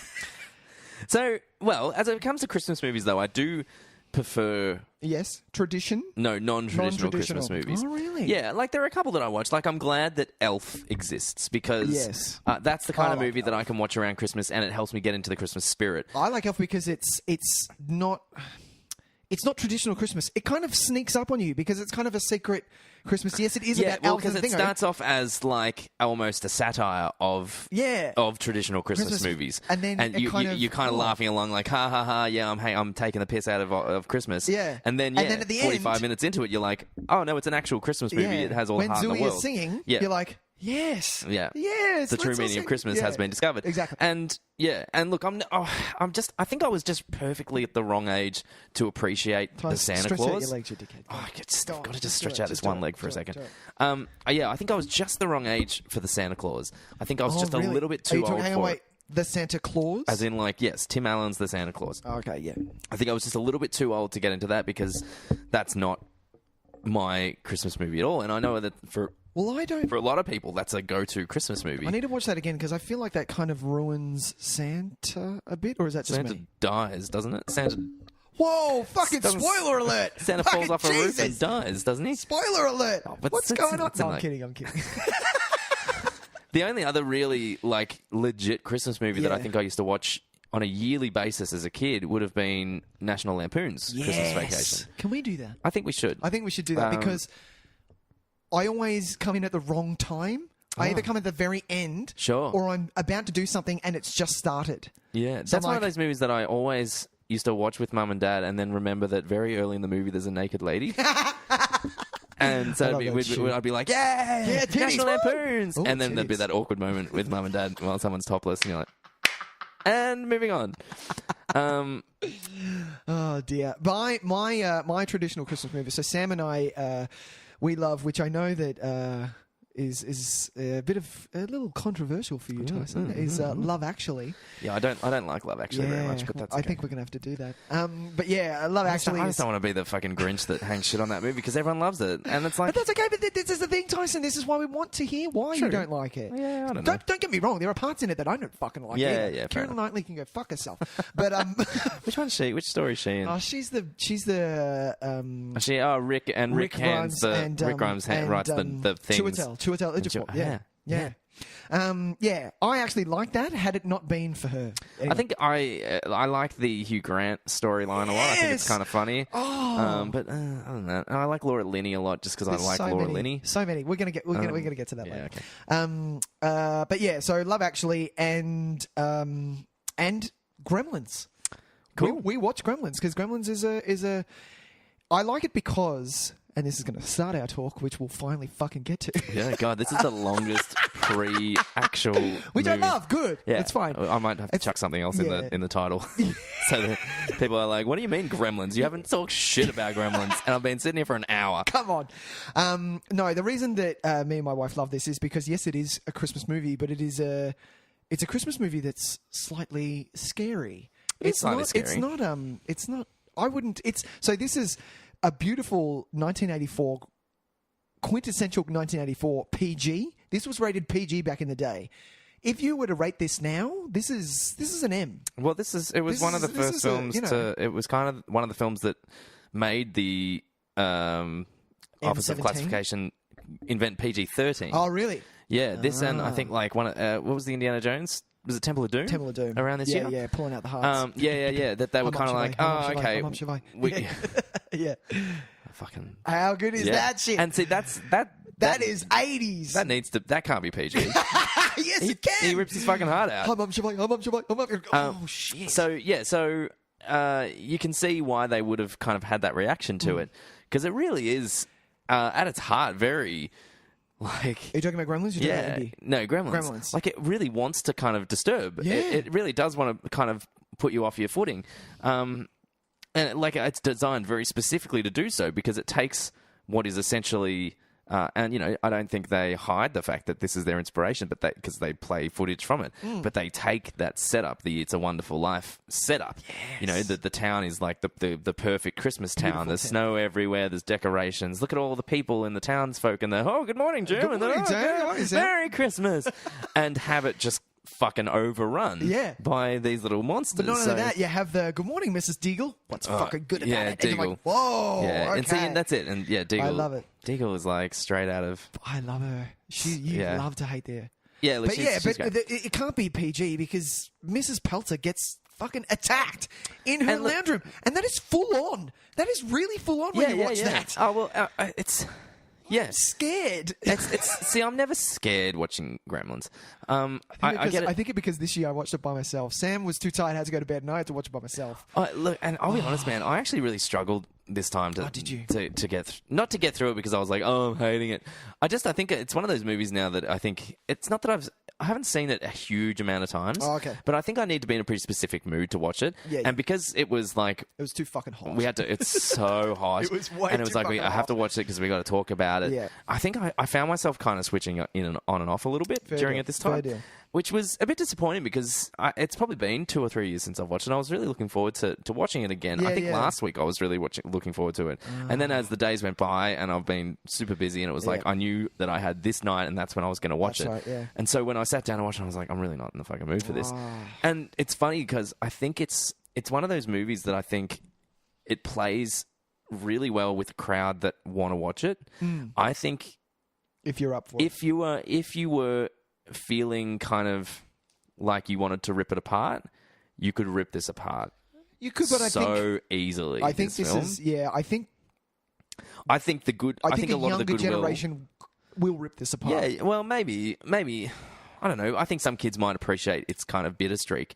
It's kind of nastiness. Yeah, because they'd be watching, all these other, movies that are aimed at kids, and I hope that if someone who was born in the 2000s watches Stranger Things and then on their Netflix says, because you like Stranger Things, watch Gremlins. That's what I want. You have to have that. You have to have that in mind. That it was a specific time. Sure. And, well, I just think this is the kind of movie that now for me, I think will be the kind of thing that I'll probably only want to watch with other people that want to watch it. Oh, okay. And it'll be like a celebration. It'll be like it's Christmas. Hey, let's all watch Gremlins together because it's fun. That's true. I don't think I'll ever watch this again by myself. Yeah. I think because I found it pretty hard work. Yeah. Yeah, and I think this is. You need to watch it with people. I think its longevity is in its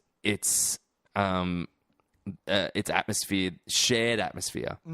Yeah. Just went for a shade too long as well. It is a little bit too long. Yeah. 10 minutes. 10 minutes. Just wrap it up. 10 minutes because it was an hour 40. And I'm like... Hour 45 or hour 46-ish. Just shave it off. Cut me 7 minutes and I'll be laughing. I'll be laughing, yeah. Yeah, not to say that I don't think it's good in any way. I just don't think. No. I think it plays. I'd love to go see this at like the Astor or something with a big crowd of people. I think that's when it's going to play best. Absolutely. I don't think it plays too well anymore. Can I just ask a in question couch. just to start off with? Yeah. Did you go, because I don't think it's there anymore. Did you go, oh, maybe it is.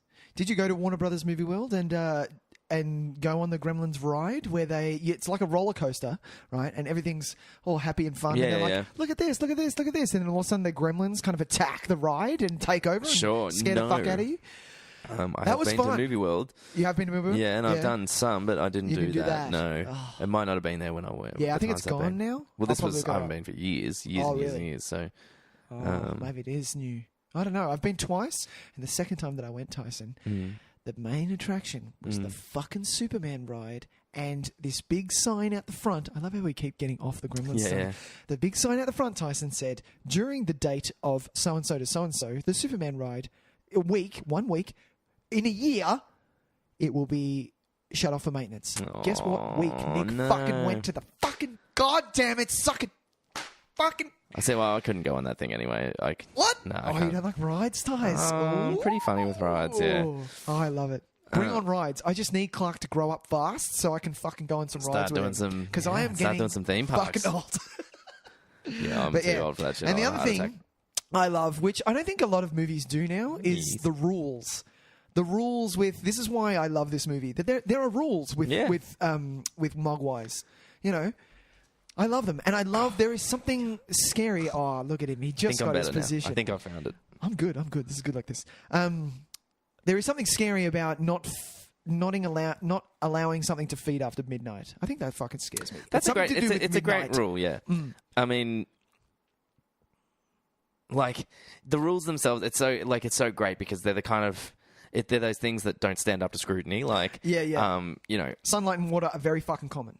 Yeah, and it's like, and I mean, the midnight thing, is it just the time zone they're in? Is it all that kind of stuff? It could be fucked with. But it's irrelevent because it creates this atmosphere and this history and this mystery about them that it's like, ooh, these ancient laws that have existed forever. And I love that. I reckon that's really cool. I could have done without the gong no, that's in the pure opening 80s. scene when they call him, like he said something like calls him like dragon breath or something. Dragon breath. Bad breath. Yeah, I'm like, all right, Yeah. come on. You fucking no, it's the Jesus. 80s, come on. It is the 80s, but I think we've retired the Asian gong whenever we have see now. like a Fu Manchu Well, style it's better than mustache. what would you rather? Would you rather dun, dun, dun, dun, dun, dun, dun, dun? Would you rather that? I feel like we watched something recently and that happened. Yeah, Was it Rush Hour? Was it our Rush Hour episode? maybe it definitely happened in our Rush Hour episode. See episode. Tune in now, Rush tune in Hour for a Rush episode. Hour episode with special guest Jemima Bucknell, who came and helped us out on that one. Thank you. Yeah. But I love it. I love the rules because the rules are such an 80s gimmick. Yeah, like back I in the get day when like fucking if you had a movie, let's do a movie. What have we got? We haven't got much. Okay, well let's just fucking chuck in a monkey. What's the movie called? It's called Any Which Way But Loose. Fuck it. Is it? I know one of those movies is okay, and one of them is like awful. Oh really? I think I haven't seen any of them, and I'm gonna watch them back No. to back, Wow. motherfucker. I'm gonna watch Clint them. Eastwood, man. Yeah, Well, like he's a mad Clint star. Eastwood's not the kind of guy that I reckon I would have sat down and gone, now, Clint, we got this idea for a movie, buddy. No, but it's And a he'd be like, gimmick. yeah, okay, well, what are you thinking? Yeah. And it's like, well, it's you.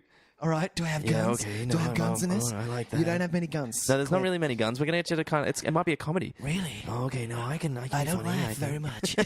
I can play piano. And we're going to team you with an orangutan. What the fuck are you talking Okay, sign me up. I'm in. How much are you paying me? I just don't see it happening. Anyway. And the 80s gimmick was born. That's it. You know? Oh, look, I mean, but Chuck in the a high monkey. concept gimmick is like that. It's still a moneymaker. In the 90s, it was dogs. Tell me Everything it wasn't. had dogs in it. Turner and Hooch, Canine, Beethoven, all of these fucking dog movies No, came you're right. out. But just generally high concept. The something Clifford. Wasn't there a Clifford movie? something on a something, or it's the kind of guys that could walk into a room and go, "Hey, I got a movie for you. I got a movie for you. It's this What do you got?" and this," and they sign them a check without seeing any kind of screenplay. That high concept. It's snakes on a plane. Like that's No, what but it that is. was spinning it on its head. That was funny. It's someone walking in and going, "We got Clint Eastwood and we got an orangutan," and they're like, "Here we go, sign. Here's some cash. Yeah, exactly. And now, you know what that is? It's called a franchise. It's not called a gimmick anymore. It's Now called a franchise. now it's a universe. What do we got? We got fast cars. Really? Can we do that like 8 fucking 9 times? Yeah, we exactly. can do that. We can do that. Can we make an extended universe with that? Maybe. No, but I can give Can you we make it about family? Can I give you the Rock? We're in. Fucking sign it up. He's Can we get huge. sponsorship from Corona? Did they do that? I don't know, probably. I'm gonna watch all Everyone's those. drinking I'm gonna Coronas in those binge fucking watch movies. those. Coronas and talking about family. I've only watched 1, 2, and 3. I've watched too many of them. Franchise, and baby. Citizen Kane's. It's unwatched in the TV Tyson. shelf. Fucking Oh, golden. God. Anyway. What do you got? Yeah, so Gremlins is kind of high concept, though. Yeah, I think. Gremlins is like, No, but this imagine is- a Christmas movie, Sure. What do you got? but then little monsters fuck everything up. Okay, I want to see the little monsters. They show them Gizmo, who, by the way, is the fucking cutest. Gizmo's great. There is a reason that Gizmo did like a Tickle Me Elmo thing. Yeah, hey, what came first, Furby or Gizmo? Ooh. Because Furbies are just Gizmo. I have to give it a Googs. And Furbies suck ass compared to Gizmo. Sorry. But they they've got do. the same facial design, They don't do. they? They do. I feel like someone's getting ripped off. Well, like the woman who invented the fidget spinner. She's getting ripped right now. Is she? Have you heard that story? no. You haven't heard that? No. She brought out the fidget spinner and then she didn't copyright it. No. Lost billions, my friend. Yeah. Do you know what? There was a I random hope she Facebook wins. post. I hope she wins a lawsuit. I really do. hope so too. Yeah. There was a random Facebook post on on Tumblr or something of a guy that was like, "Hey, can anyone help me? I bought 400,000 units of fidget spinners and I've only sold 70."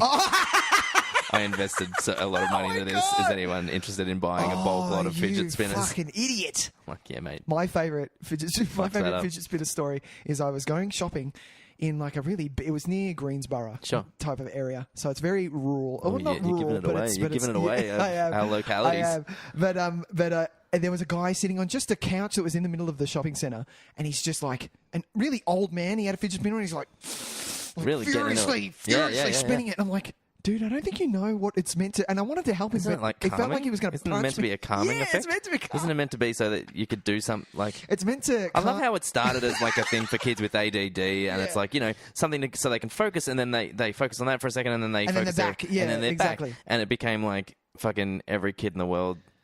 I don't understand. I don't go- because I get yo-yos because you can Yeah, do man. shit, and you can like check this Learn out all and the look at tricks. this. Can you do the? I can't get- do anything. I can only do. I walk get the most dog. fads. I understand. Yeah. That one I just didn't understand. You know what I You don't just hold it in your understand? hand and it turns around. You know what I didn't understand, and my wife keeps bringing it up every chance she gets. Pogs. Do you remember Pogs? Yeah, well, Pogs. I don't fucking But get it. Pogs were a collectible. Like, they had shit on Why? them when you collect them. Do Why do they? you collect anything? Collected cards. I understood. Like they were cards and were cool. Pogs were weird, But they... and they all had Alf. I only had Alf ones. He's back in Pog form. Pog form. Well, they're like Tarzos. There's no function to them. But, Tarzos were just a poor man's Pog. but they just had cool shit on them. They had pictures of stuff. You're like, oh, yeah, sick. Fuck, I Look at that hate 'em. person. I'm so At least glad they had a they picture or died something. out. A fidget spinner like doesn't have anything on it. No way. A friend of mine gave me a fucking Captain America one. It was badass. Oh, like coloured. Yeah, that's not bad. Boom. I'll take that. The question is, what came first? Gizmo or Furby. Furby. Thank you. Giving it a googs. Give it to Googs. This is what happens when it's just a kind of reasonably good movie. We end up No. finding random other shit to talk about. This is my It's favorite. like, well, I don't want to hang I'm shit going on to go it, but hands I don't down, love and this it. is my so favorite episode so far. We've been talking nonsense. Which is great. Absolute nonsense. All right, here we go. Yeah, tell me. Okay, you talk. 'Cause Well, this is okay, gonna what take else a have I while. got to talk about? This is where it gets... well, we're talking about Gizmo. Yeah, Gizmo. Gizmo's the cutest. And they do a good job with... Did you know that Gizmo was going to become Stripe? Like, so in the Oh, original really? Chris Columbus... This is why Chris Columbus, right? Needs Like- to get the fuck Look, away. like the more I think about it, because this has shit. recently just been propping up in my head, right? Really? Because I used to be like, oh, Chris Columbus, yeah, Chris Columbus, he's great, right? But now, so we've been talking about him a bit recently because he butchered Rent. Yeah. We've been talking about and that made me think about some of the other movies that he's directed. Yeah, and I'm like, I looked it up and as I'm well. like, he's not a great director. No. But then in my head, I was like, oh, but he's a good screenwriter. And then I was reading about this. Basically, he just wanted Gremlins to be just a horror movie. Oh, did he? So, Who? Chris Columbus. Chris Columbus So did. his original screenplay for Gremlins was much darker, much more violent, much more like a traditional horror movie. So he wanted stuff like Gizmo. Gizmo actually turned into Stripe. No. The mum gets killed by the gremlins in the kitchen. That's intense. Much more death, much more violent. Christopher Columbus, stop. And Just I stop reckon- what you're doing. And so to me, I kind of go, yeah, okay. That would have been a much worse movie. Yeah. Yeah. Like, much worse. Much worse. So thank God for Joe Dante yeah. and Steven Spielberg in this, because I think Exactly. I think a lot of that is Spielberg going, Yeah. hey, do you know what? Oh, nice Spielberg. Go on. No, hang on. Let's see what That you wasn't a got. bit. I went a bit. Hang on. No, I've Give me lost it. something. No, I've lost it. No. I went to George Lucas. Oh, hey. You know what? This. Have you thought about a CGI? kind of, George, fuck off. Anyway, so Okay, here we go. So Yeah, tell me. Gremlins came out, and the toy came out in 1984. We've established that. Yes. But Furbies are a 90s thing, Tyson, a late 90s at that. Right. So yes, there is a little bit of. they must have been inspired Yeah, by I feel like Gizmo. someone's getting ripped off here. Yeah. Surely. Or maybe they've changed them just enough Yeah, to get away with it. Ice Ice Baby and fucking David Bowie. under pressure. Fucking Queens. Yeah. No, it was both of them. Yeah. It was Queen and Oh, it was and Queen Bowie. and Bowie. Yeah. They're under pressure. Yeah. Well, there you go. Yeah, but so to me, it's kind of like, Spielberg and Dante probably understood the appeal of a more satirical take where it wasn't going to alienate an entire group of people by being too violent and too depressing. And so went, you know what? Yeah. Hey, let's keep a lid on it, because at the moment we've got this kind of clever satire going on traditional Christmas value, or the idea of the traditional Christmas. Yeah. And we're kind of, we've got a little bit of black comedy to kind of satirize that at the moment. Yeah. Let's not fuck it up by making this like a balls-to-the-wall horror movie, which is actually probably a very smart decision, I think. And that's, yes. And Chris Columbus might have fucked it. He might have fucked it for everybody. But he didn't. Thank God he didn't. Thank God he didn't. Thank God. I'm going to go back and watch some more Chris Columbus stuff. Oh. And I'm going to solve the Can we eternal find out- problem of Hollywood. Can we- I reckon Chris Columbus Is a secret shit. is secretly really bad. Wow. And we've all just kind of been blind to it for a while. do you have any in mind? I'm going to watch Home Alone soon. Oh, well, that's gold. All right. Home Alone is gold. Are We'll you kidding see. me? 1 and 2. I like two too. Exactly. I'm a sucker for two. The reason they're gold is because of Marv and, All right. and But you never Joe know. Pesci. Like, it'd be interesting to go back to those. I'm not going to No. watch like Mrs. Doubtfire or any shit like that. Excuse me. Whoa. No, Whoa. Mrs. Doubtfire is no good. Whoa! Are you serious? Yeah. It's Tyson! the story of a guy that needs a restraining order put against him. Tyson, okay, that aside, it is a lovely movie that helps kids deal with divorce in a really good way in the end. Tyson, we're going back and okay, Tyson, you have no idea. That Okay, sucks. you're gonna alienate our audience, motherfucker. You are. Everyone loves Mrs. Doubtfire, especially because it was the first VHS that Nicholas ever bought. And I do a badass Mrs. Doubtfire Well, impression. this is what I mean. Everyone loves a bit of Robin Williams with pie on his face. Oh, dearie. Like, everyone loves a bit of that nonsense. But, yeah. I'm not going to do it. I'm going to we'll- do it when we do the Mrs. Doubtfire episode. That'll be a fun episode. Yeah. Go on. So, yeah, we're still talking about that. I really like that kitchen scene, though, especially now, the way it's at. It's the first scene where I think it probably is the scene that pushes it just enough. Like, it's the limits. It's the line. Yeah. It's the line before it this reaches thing the line. is a fucking M It doesn't rating. go over it. You don't see Not any... even just in rating terms. I think it could alienate a certain audience if it went okay. too far. Yeah. Families are turning it off if that's going a bit too far. Yeah. And Totally because it agree still with has you. the reputation, like kids still kind of go, "Mom, we watch Gremlins." Like it's still got that atmosphere of being a bit kind of Goonies-esque, where Yeah. it's kind of like, well, like even it's probably closer to Monster Squad. I agree. In that it's For those of you who don't know Monster Squad, I love that Tice knows Monster Squad. Sorry to jump Monster in. Squad is the But if you fucking don't know bomb. it, fucking find it. Monster Squad is the better Goonies. That's questionable, but I'm not saying. To be honest, they're on par with me Sure. for me. But yeah. Sorry, what were you saying? Yeah, so kids still have an affinity with Gremlins. I think if scenes like that, if they had gone maybe a bit too far, we wouldn't be talking about this movie anymore. No, that's true. Because it would wouldn't really be a it would Christmas be movie. kind of just it'd be like a Critters movie. Do you know what I and mean? We've got that. Well, Yeah. Has anyone have you seen any Critters No, movies? I've never seen any. What about I know Ghoulies? Have you seen any Ghoulies I haven't movies? seen any Ghoulies either. No, me neither. Maybe we should do all Critters and Ghoulies next Halloween. No, Leonardo we're not doing DiCaprio is in Critters. Number 3? Is it 3? 3, yeah. Yeah, Because they I know put that. his face like Yeah, right right smack at the bang front. on the DVD cover. Starring. Leonardo DiCaprio. He's in like 4 seconds. when of he it. was 14. Yeah, exactly. Yeah.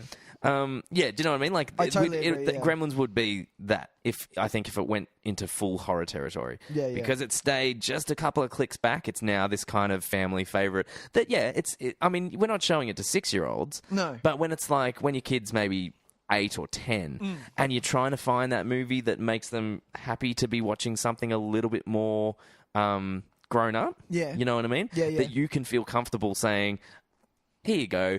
Why don't we watch Gremlins? And they're like, oh, what's Gremlins? And it's like, well, you know, it's Back in not, the it's not for 80s. kids. It's not for kids. It's not for little Yeah, kids. that's so true. And the kid will go, oh, really? It's like, well, it's a Christmas movie, but it's pretty scary, man. I don't You know. you got to watch out for the Gremlins. You got to be careful. And all of a sudden, you got to follow the rules. But yeah, exactly, gotta But follow the you better not rules. get them wet. And Careful. they're like, get what wet? What does that mean? You can't get them wet. You better not feed them after midnight.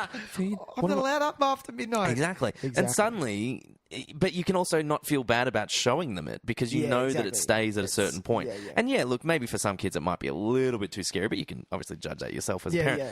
But I think, if you're looking for that kind of, like, I can't wait for the time, when I eventually have children, that it's kind of like, okay, so I want them to, I'm never going to be the kind of parent that's like, now, horror movies junks, like, because I know that there's so much redeeming qualities to good horror films. Yeah, man. But you got to be really careful about how you get your kids into that. Yeah. And we're talking like the gateway horror movies. Like, Exactly. what are they? What are those ones What are the gateway horror movies? that you can Do you watch show them your with your kids? family or things like that? Exactly. Yeah, And this is exactly. a great one because it kind of It's not Saw. no, It's not any human centipedes at all. no, exactly. And not even, and we've talked about this. Yeah. Not because they're inappropriate, just because they're shithouse. No, not just that, but there's a lot of sex in them, and Is there sex in the Human Centipede movies? Oh, in that second one, because he fucking jerks off sandpaper or some shit. No, but a lot with the old school horror movies. Yeah. You're dealing Of course, with a lot of, of course. Oh, look, that's totally adult different. That's totally themes. different. But yeah, what is the But yeah. gateway? That's such a Well, great question. What is the gateway? There aren't a lot, man. Yeah. Monster Squad's a That's great one. huge. Yes! Monster Squad is a really That's great one. huge, yeah. But even like Lost Boys for like early teenagers. Yeah, that's true. That's true. That you sex scene's very G-rated. Totally Don't say G-rated. shit, You can and just you be just like, get- oh, they just kissed for a bit. Yeah, and then they had a and sleep. they believe it. They And went then to they sleep. needed a little sleep because Yeah, they they had kissed a so sleepy. hard. Don't go into detail. Don't say the word hard. Don't say hard. Never say the word That's hard hilarious. when you're Can I describing say, just with that segue, showing this to kids, because of this podcast, I had to think, because I watched this a fuck ton when I was a kid. Yeah. It was at one of my grandparents' house. She had this, Labyrinth, and the Foot Rot Flats movie. Oh, I used to love the Foot Rot Flats movie. Yeah. Oh my Those were god, the I've three- not thought of that in fucking 25 years, man. Those are the 3 movies that she had and they got rotated just one after the other. great. Anyway, when the beautiful and the amazing and the very 80s Phoebe Cates go into why she doesn't like Christmas, fuck me, this movie just punches into an adult. That monologue is one of the all-time great, Is one funniest of the funniest, moments. most bleakest fucking thing I've ever heard. that end. Not only is the monologue great, right? Yeah. Because it's so morbid, like Yeah, it's yeah. just, and like it's so gleefully is so, intense. and because you're in this scenario where you know that the movie is kind of, it's got its tongue in its cheek, pretty fucking hardcore. Yeah. And so you're listening to it, and it's not like you're waiting for a punchline. No, but but where you're the fuck kind are of you you're going? kind of smiling while she says it because it's like, oh my god, this is pretty fucking like it's because you could laugh at it in a very kind of gleefully You could evil have that way. reaction if you're a bit uncomfortable. Yeah, maybe. Yeah. But then the final line, you can't not laugh. I think, What final line? What are you talking about? and that's how I found out there was no Santa. Claus. I think that's actually comedic gold. That line. That's a good question. Maybe I shouldn't. Oh, well, now because of that line, I have to. Oh, when do you tell your when do you tell your kids? kids that Santa Claus doesn't Fuck. exist? Well, this is the thing. It's depending on how smart your children are. Well, no. If you just say that to a kid, it's just say, "Oh no." Well, that's what she believed because because they was she thought pretending to be Santa, Santa Claus, yeah. but Oh, Santa that's still that's a good- Santa was still there. He was He okay. still there. Yeah. Oh wow, fuck, that's deep.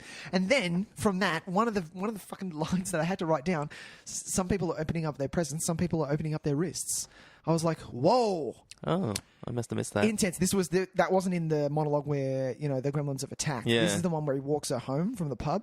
Okay. Yeah, And she goes, "Yeah." Look, there's some stuff in there that, but It's deep. you can It's assume that great. some of it is going to go over the heads of younger people. Oh, absolutely. I think it's in there to kind of get that. I mean, it's obviously not quite to the extent of maybe like the opening of Blue Velvet, where it's the.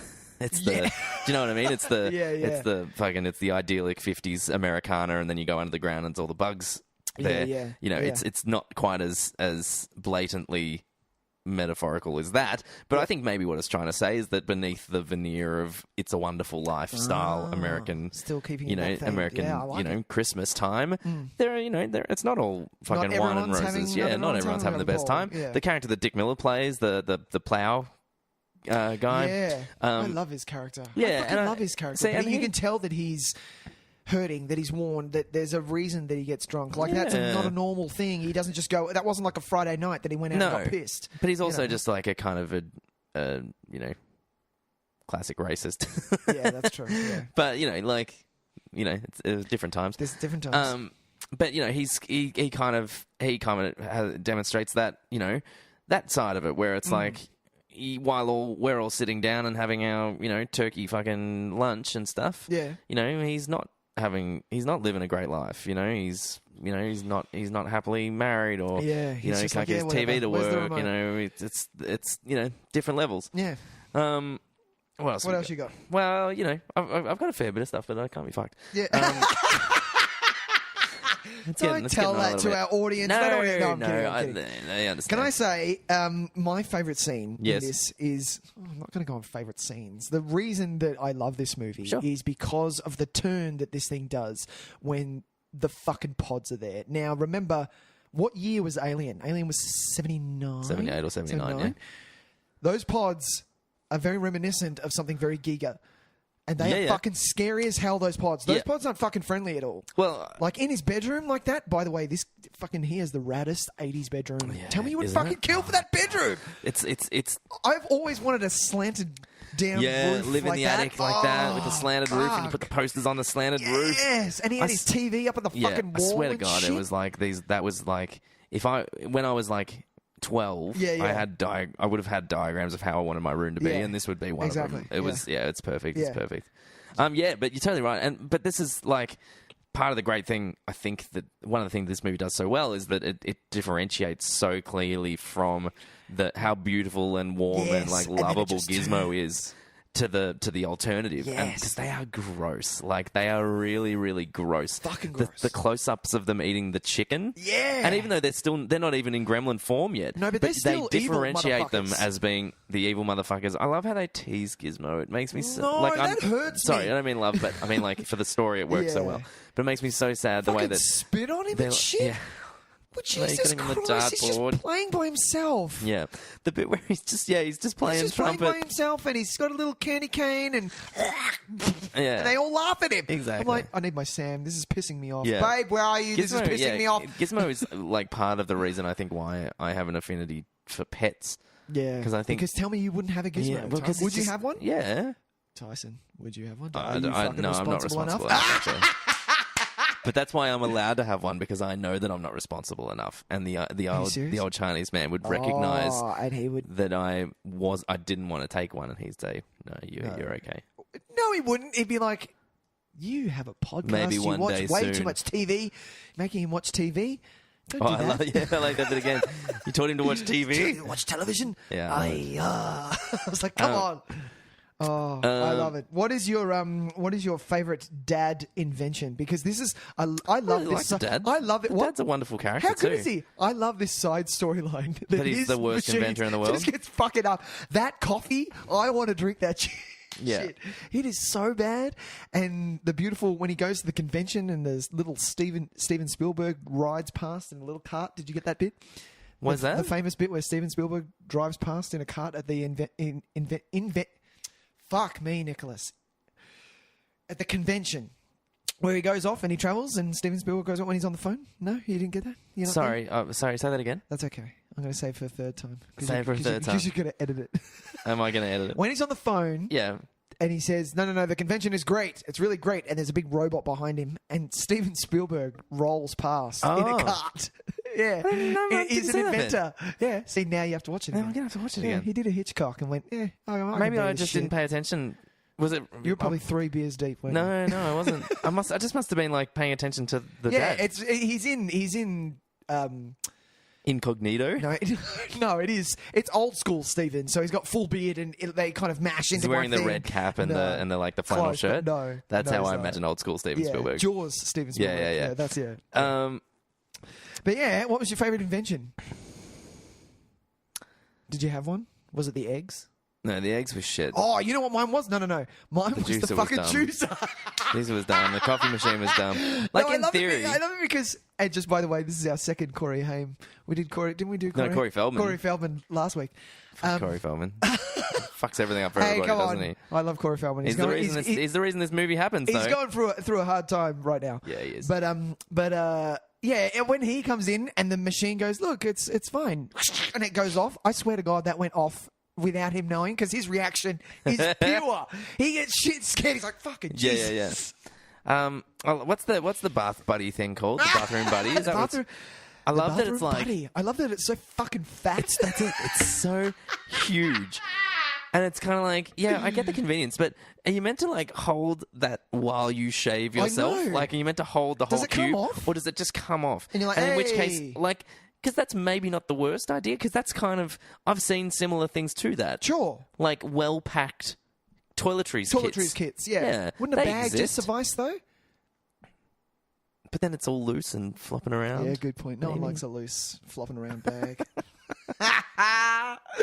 Good point. Give me a question. Come on, I want questions. Well, Have you I got don't any- know if what I've have you got questions. No, but what do you got there? What do you think of the score? Oh, please. Amazing. I love the score. Did you love the stop motion in this thing, Tys? I did like the stop motion. I think Loved it. This is so. this is I another wanted to reason finish why. with all the talk of the practical effects because Right, I right. reckon that's still want- one of the highlights of the film. So we can probably get into that now unless there's anything else you want to talk about. Okay. There's some really cool lighting effects. I just want to highlight them quickly. Oh, yeah. Like all the neon lights, especially like in the bit in the pool where Stripe gets in the pool. Dude. That bit's fucking great. How good is that? In the YMCA, do they still have them? YMCAs? Yeah, I train at a YMCA. Oh, do? Yeah. Badass. At the YMCA. Come on. Is it weird that at the end of the film, Yeah. the shop owner, when he comes back to collect Gizmo, Yeah. makes like a weird kind of like moralistic statement about how society isn't ready for the gifts of nature. Was I watching a different movie? No. Is that the message of this movie? Yeah, I think there are some things that the world isn't ready for. That there is magic, and if you follow the rules, I don't know. I don't know. I'm speaking out my ass. The point is, I know what you're saying. when you watch a whole movie and you're like, oh, it's like a kind of a black comedy satirizing, blah blah American culture and stuff, and then this guy comes out at the end and basically plainly There's a point to speaks this movie. the subtext of the film, and you're like, oh, I didn't get that at all. And then he walks off into the night into a matte painting. Into a matte painting, which is beautiful. It is beautiful. And But and yeah, was I know like, what you're oh, saying. That's, Yeah. I mean, I get, like, of course, you could probably read the movie that way, but if they were trying to make that movie, I don't think they made that movie very effectively. No, I think this was 3 people trying to have their say. So Chris, Maybe Joe, that was Chris and Columbus. Steven. I think that was Chris Columbus. And he was like, no, leave in the line about nature's gifts. And they're like, whatever. Chris, what are you, All what right, are you Chris, doing this guy here? over there, man, what are you doing What are you here? doing here? You don't have to be We're here. filming. We're done. It's like, Can you just put this bit in the end? I just wanted to make sure you left this line in. I need It's my to favorite talk line. about this. I need to talk about the fact that Mrs. Deagle gets fucked She up. gets the best death. She gets the best death. And how Oh my God, how I love great it. is that? I love that Mrs. Deagle is like in the town, hated, but at home, she's just a fucking cat lady. That's a good point. I I do love love it. cats. I know you love cats, but she's just an old cat lady. I love how, I love that, that one moment, right? Yep. It's beautifully edited and directed. Yeah. So you see it kind of moves in fast motion as the chair goes up the staircase and it keeps going up and up and up and up and up. And there's that 1 second of the exterior, like 1 second before she just goes crush through the window. I'm like, that is perfect. Perfect timing. Absolute perfection. Absolutely. And her landing is so funk. And I'm like, yeah. But when I was a kid, I didn't actually. It wasn't until I rewatched this when I bought it on. I actually have it on DVD because I wanted that specific cover. Yeah. I didn't The understand. Blu-ray cover sucks. Oh, fuck, it The DVD sucks. cover's great. It's the Yeah. poster with the Dude, little paws out of the box. Yeah, I'm putting it Yeah. up tomorrow. The legs. I thought they were, when you old school move a train track so it goes like that? Yeah, I yeah. thought it was one of them. I thought, why are the cops looking at a train track thing when I was a kid? Yeah, but I didn't know it was her slippers up in the air. But yeah, moving on. But yeah, I love when Also, she gets one attacked. other thing that I find really strange is the and I think it does get mentioned enough. Yep. But the fact that we call them Gremlins because the movie's called Gremlins. Yeah. But in the film universe, Gremlins are just the story that the Dick Miller character says about when you get foreign When you get... when you get foreign electrical equipment, they put these little things in there to mess them up, and they're called Gremlins. Blah blah blah blah. And it's like he's like got PTSD. Imagining that there's little things that Back are in fucking messing Nam up, and shit. and then at the end of the film, World War II. WWII,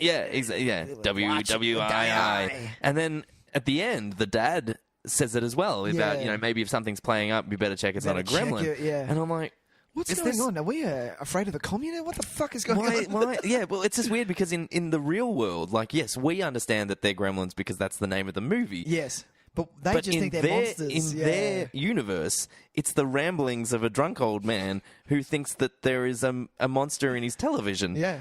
Is it weird then that the That's dad weird. tries to make it like an urban legend? The way he tells it, like, oh, watch out, kids, there might be a gremlin. I'm like, no, you're not So allowed to true, say you're that. not allowed to say gremlins. You don't even know, you've never heard that word Could before. be a gremlin inside your Only- house. Great music. Jerry Goldsmith, what a score. Oh, Anyway, that was just a weird moment. that was very weird. What else could you call this movie? One thing, huh? What else could you call this movie if not Gremlins? Christmas Monster Party. No, that's terrible. No, it's not That's good? terrible. I will say What one thing. about- I will say one thing while you're thinking of that though. Billy can't defend himself for shit. Apart from that one sword smack. He doesn't and do much. God, he sucks. He's No, the but- classic, like, ineffectual protagonist. He Yeah. just gets kind of chased around. And is it me or does he look like 30? I think Does he's he look doing all right. 30? It's like- No, but he's not meant to be a teenager. I He's think not- he's meant to he's be got a job. 24 or 23-ish. Oh, okay. Because doesn't Judge Reinhold, who's like the rich Oh, yeah. the rich scumbag, Yeah. says he's like something like 24. I'm 24 and I'm going to be manager soon. I'll be a fucking- millionaire by I'm 30 or whatever.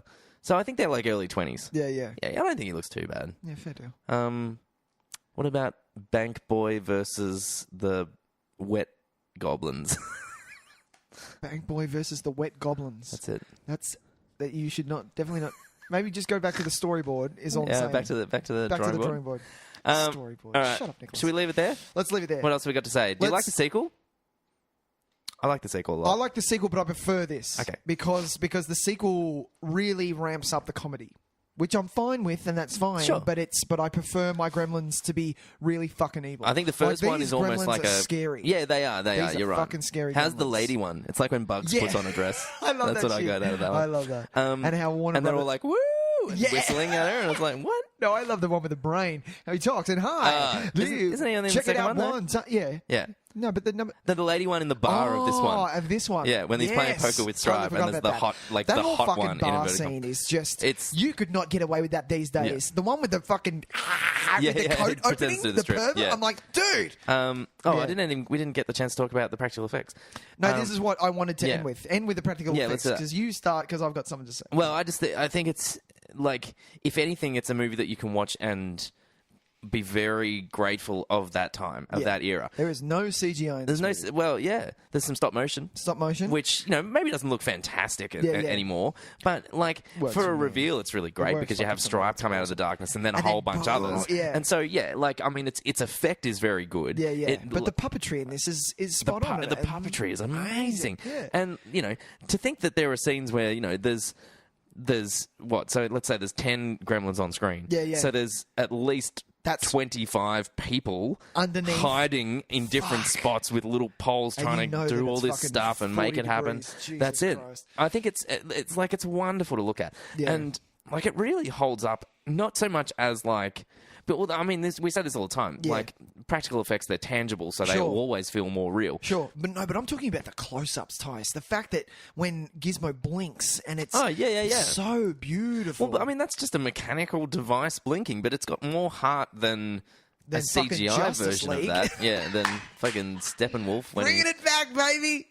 Oh, I can't wait. But yeah, like Spike looks fucking evil. You can see it in his eyes. He has character in his face. What does he say that I love? Gizmo, caca. Fucking scary as hell, man. Fuck me, Jesus. God, and my favorite though, because you brought up the one thing that I did write down is the I think there's 3 stages or 4 stages of Spike dying, and those effects are the things that Nightmares or your basic 80s movie his were made melting of. face. That he is just fucking scary. Yeah. Like he gets hit. There's a stage where his eyes kind of not explode, but they kind of go bulbous. Oh, it's Then he drops into the thing, comes out as a skeleton, and then he's just a breathing bubble. And I'm like, this is messed up. I love it. It's the fact that the skeleton melts. That's right.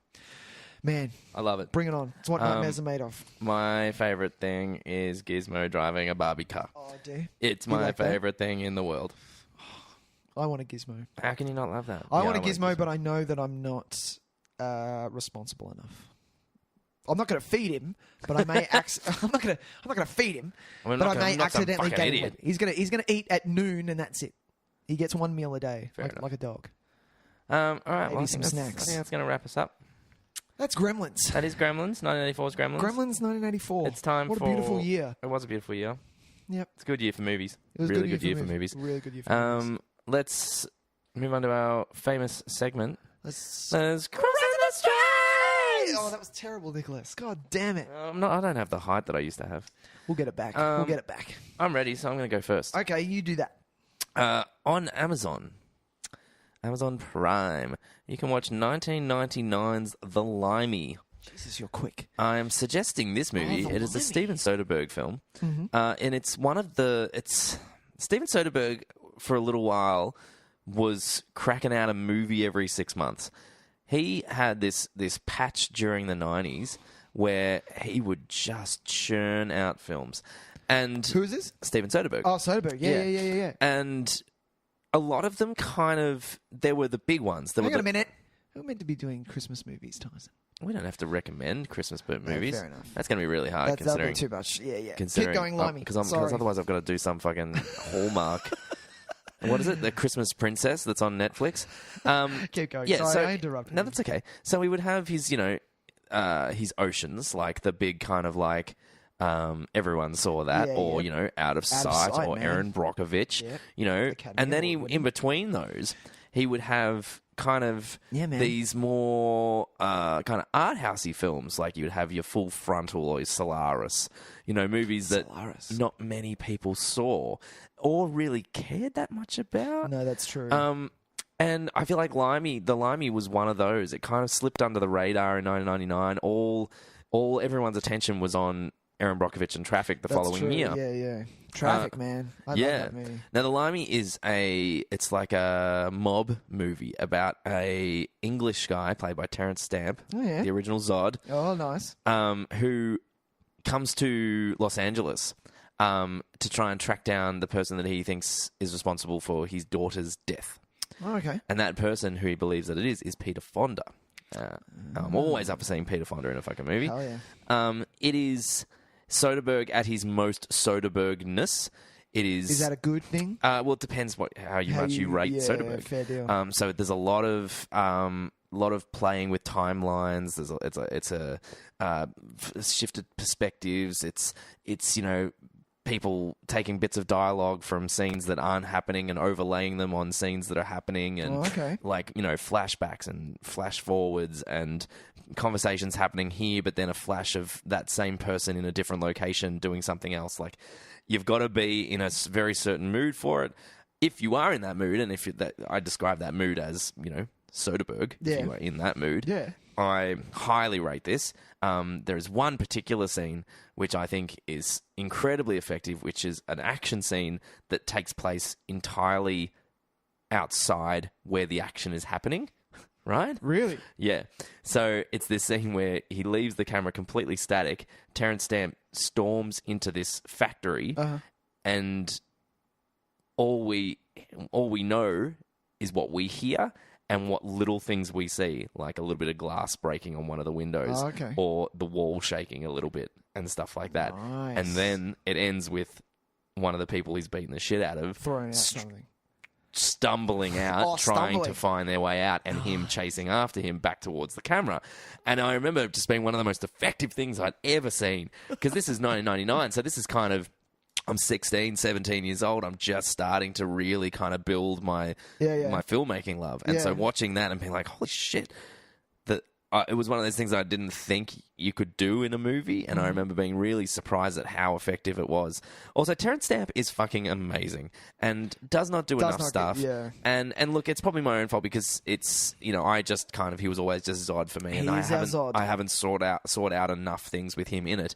But every time I see him in anything, even that piece of shit movie, that Art of the Steal movie that I talked about months ago with Kurt Russell. Terrence Stamp was in it. Fucking great. Yeah. He brings it. He brings it, and he is excellent. And this is one of my all-time favorite He's in the performances remakes of the Halloween movies, the Rob Zombie ones.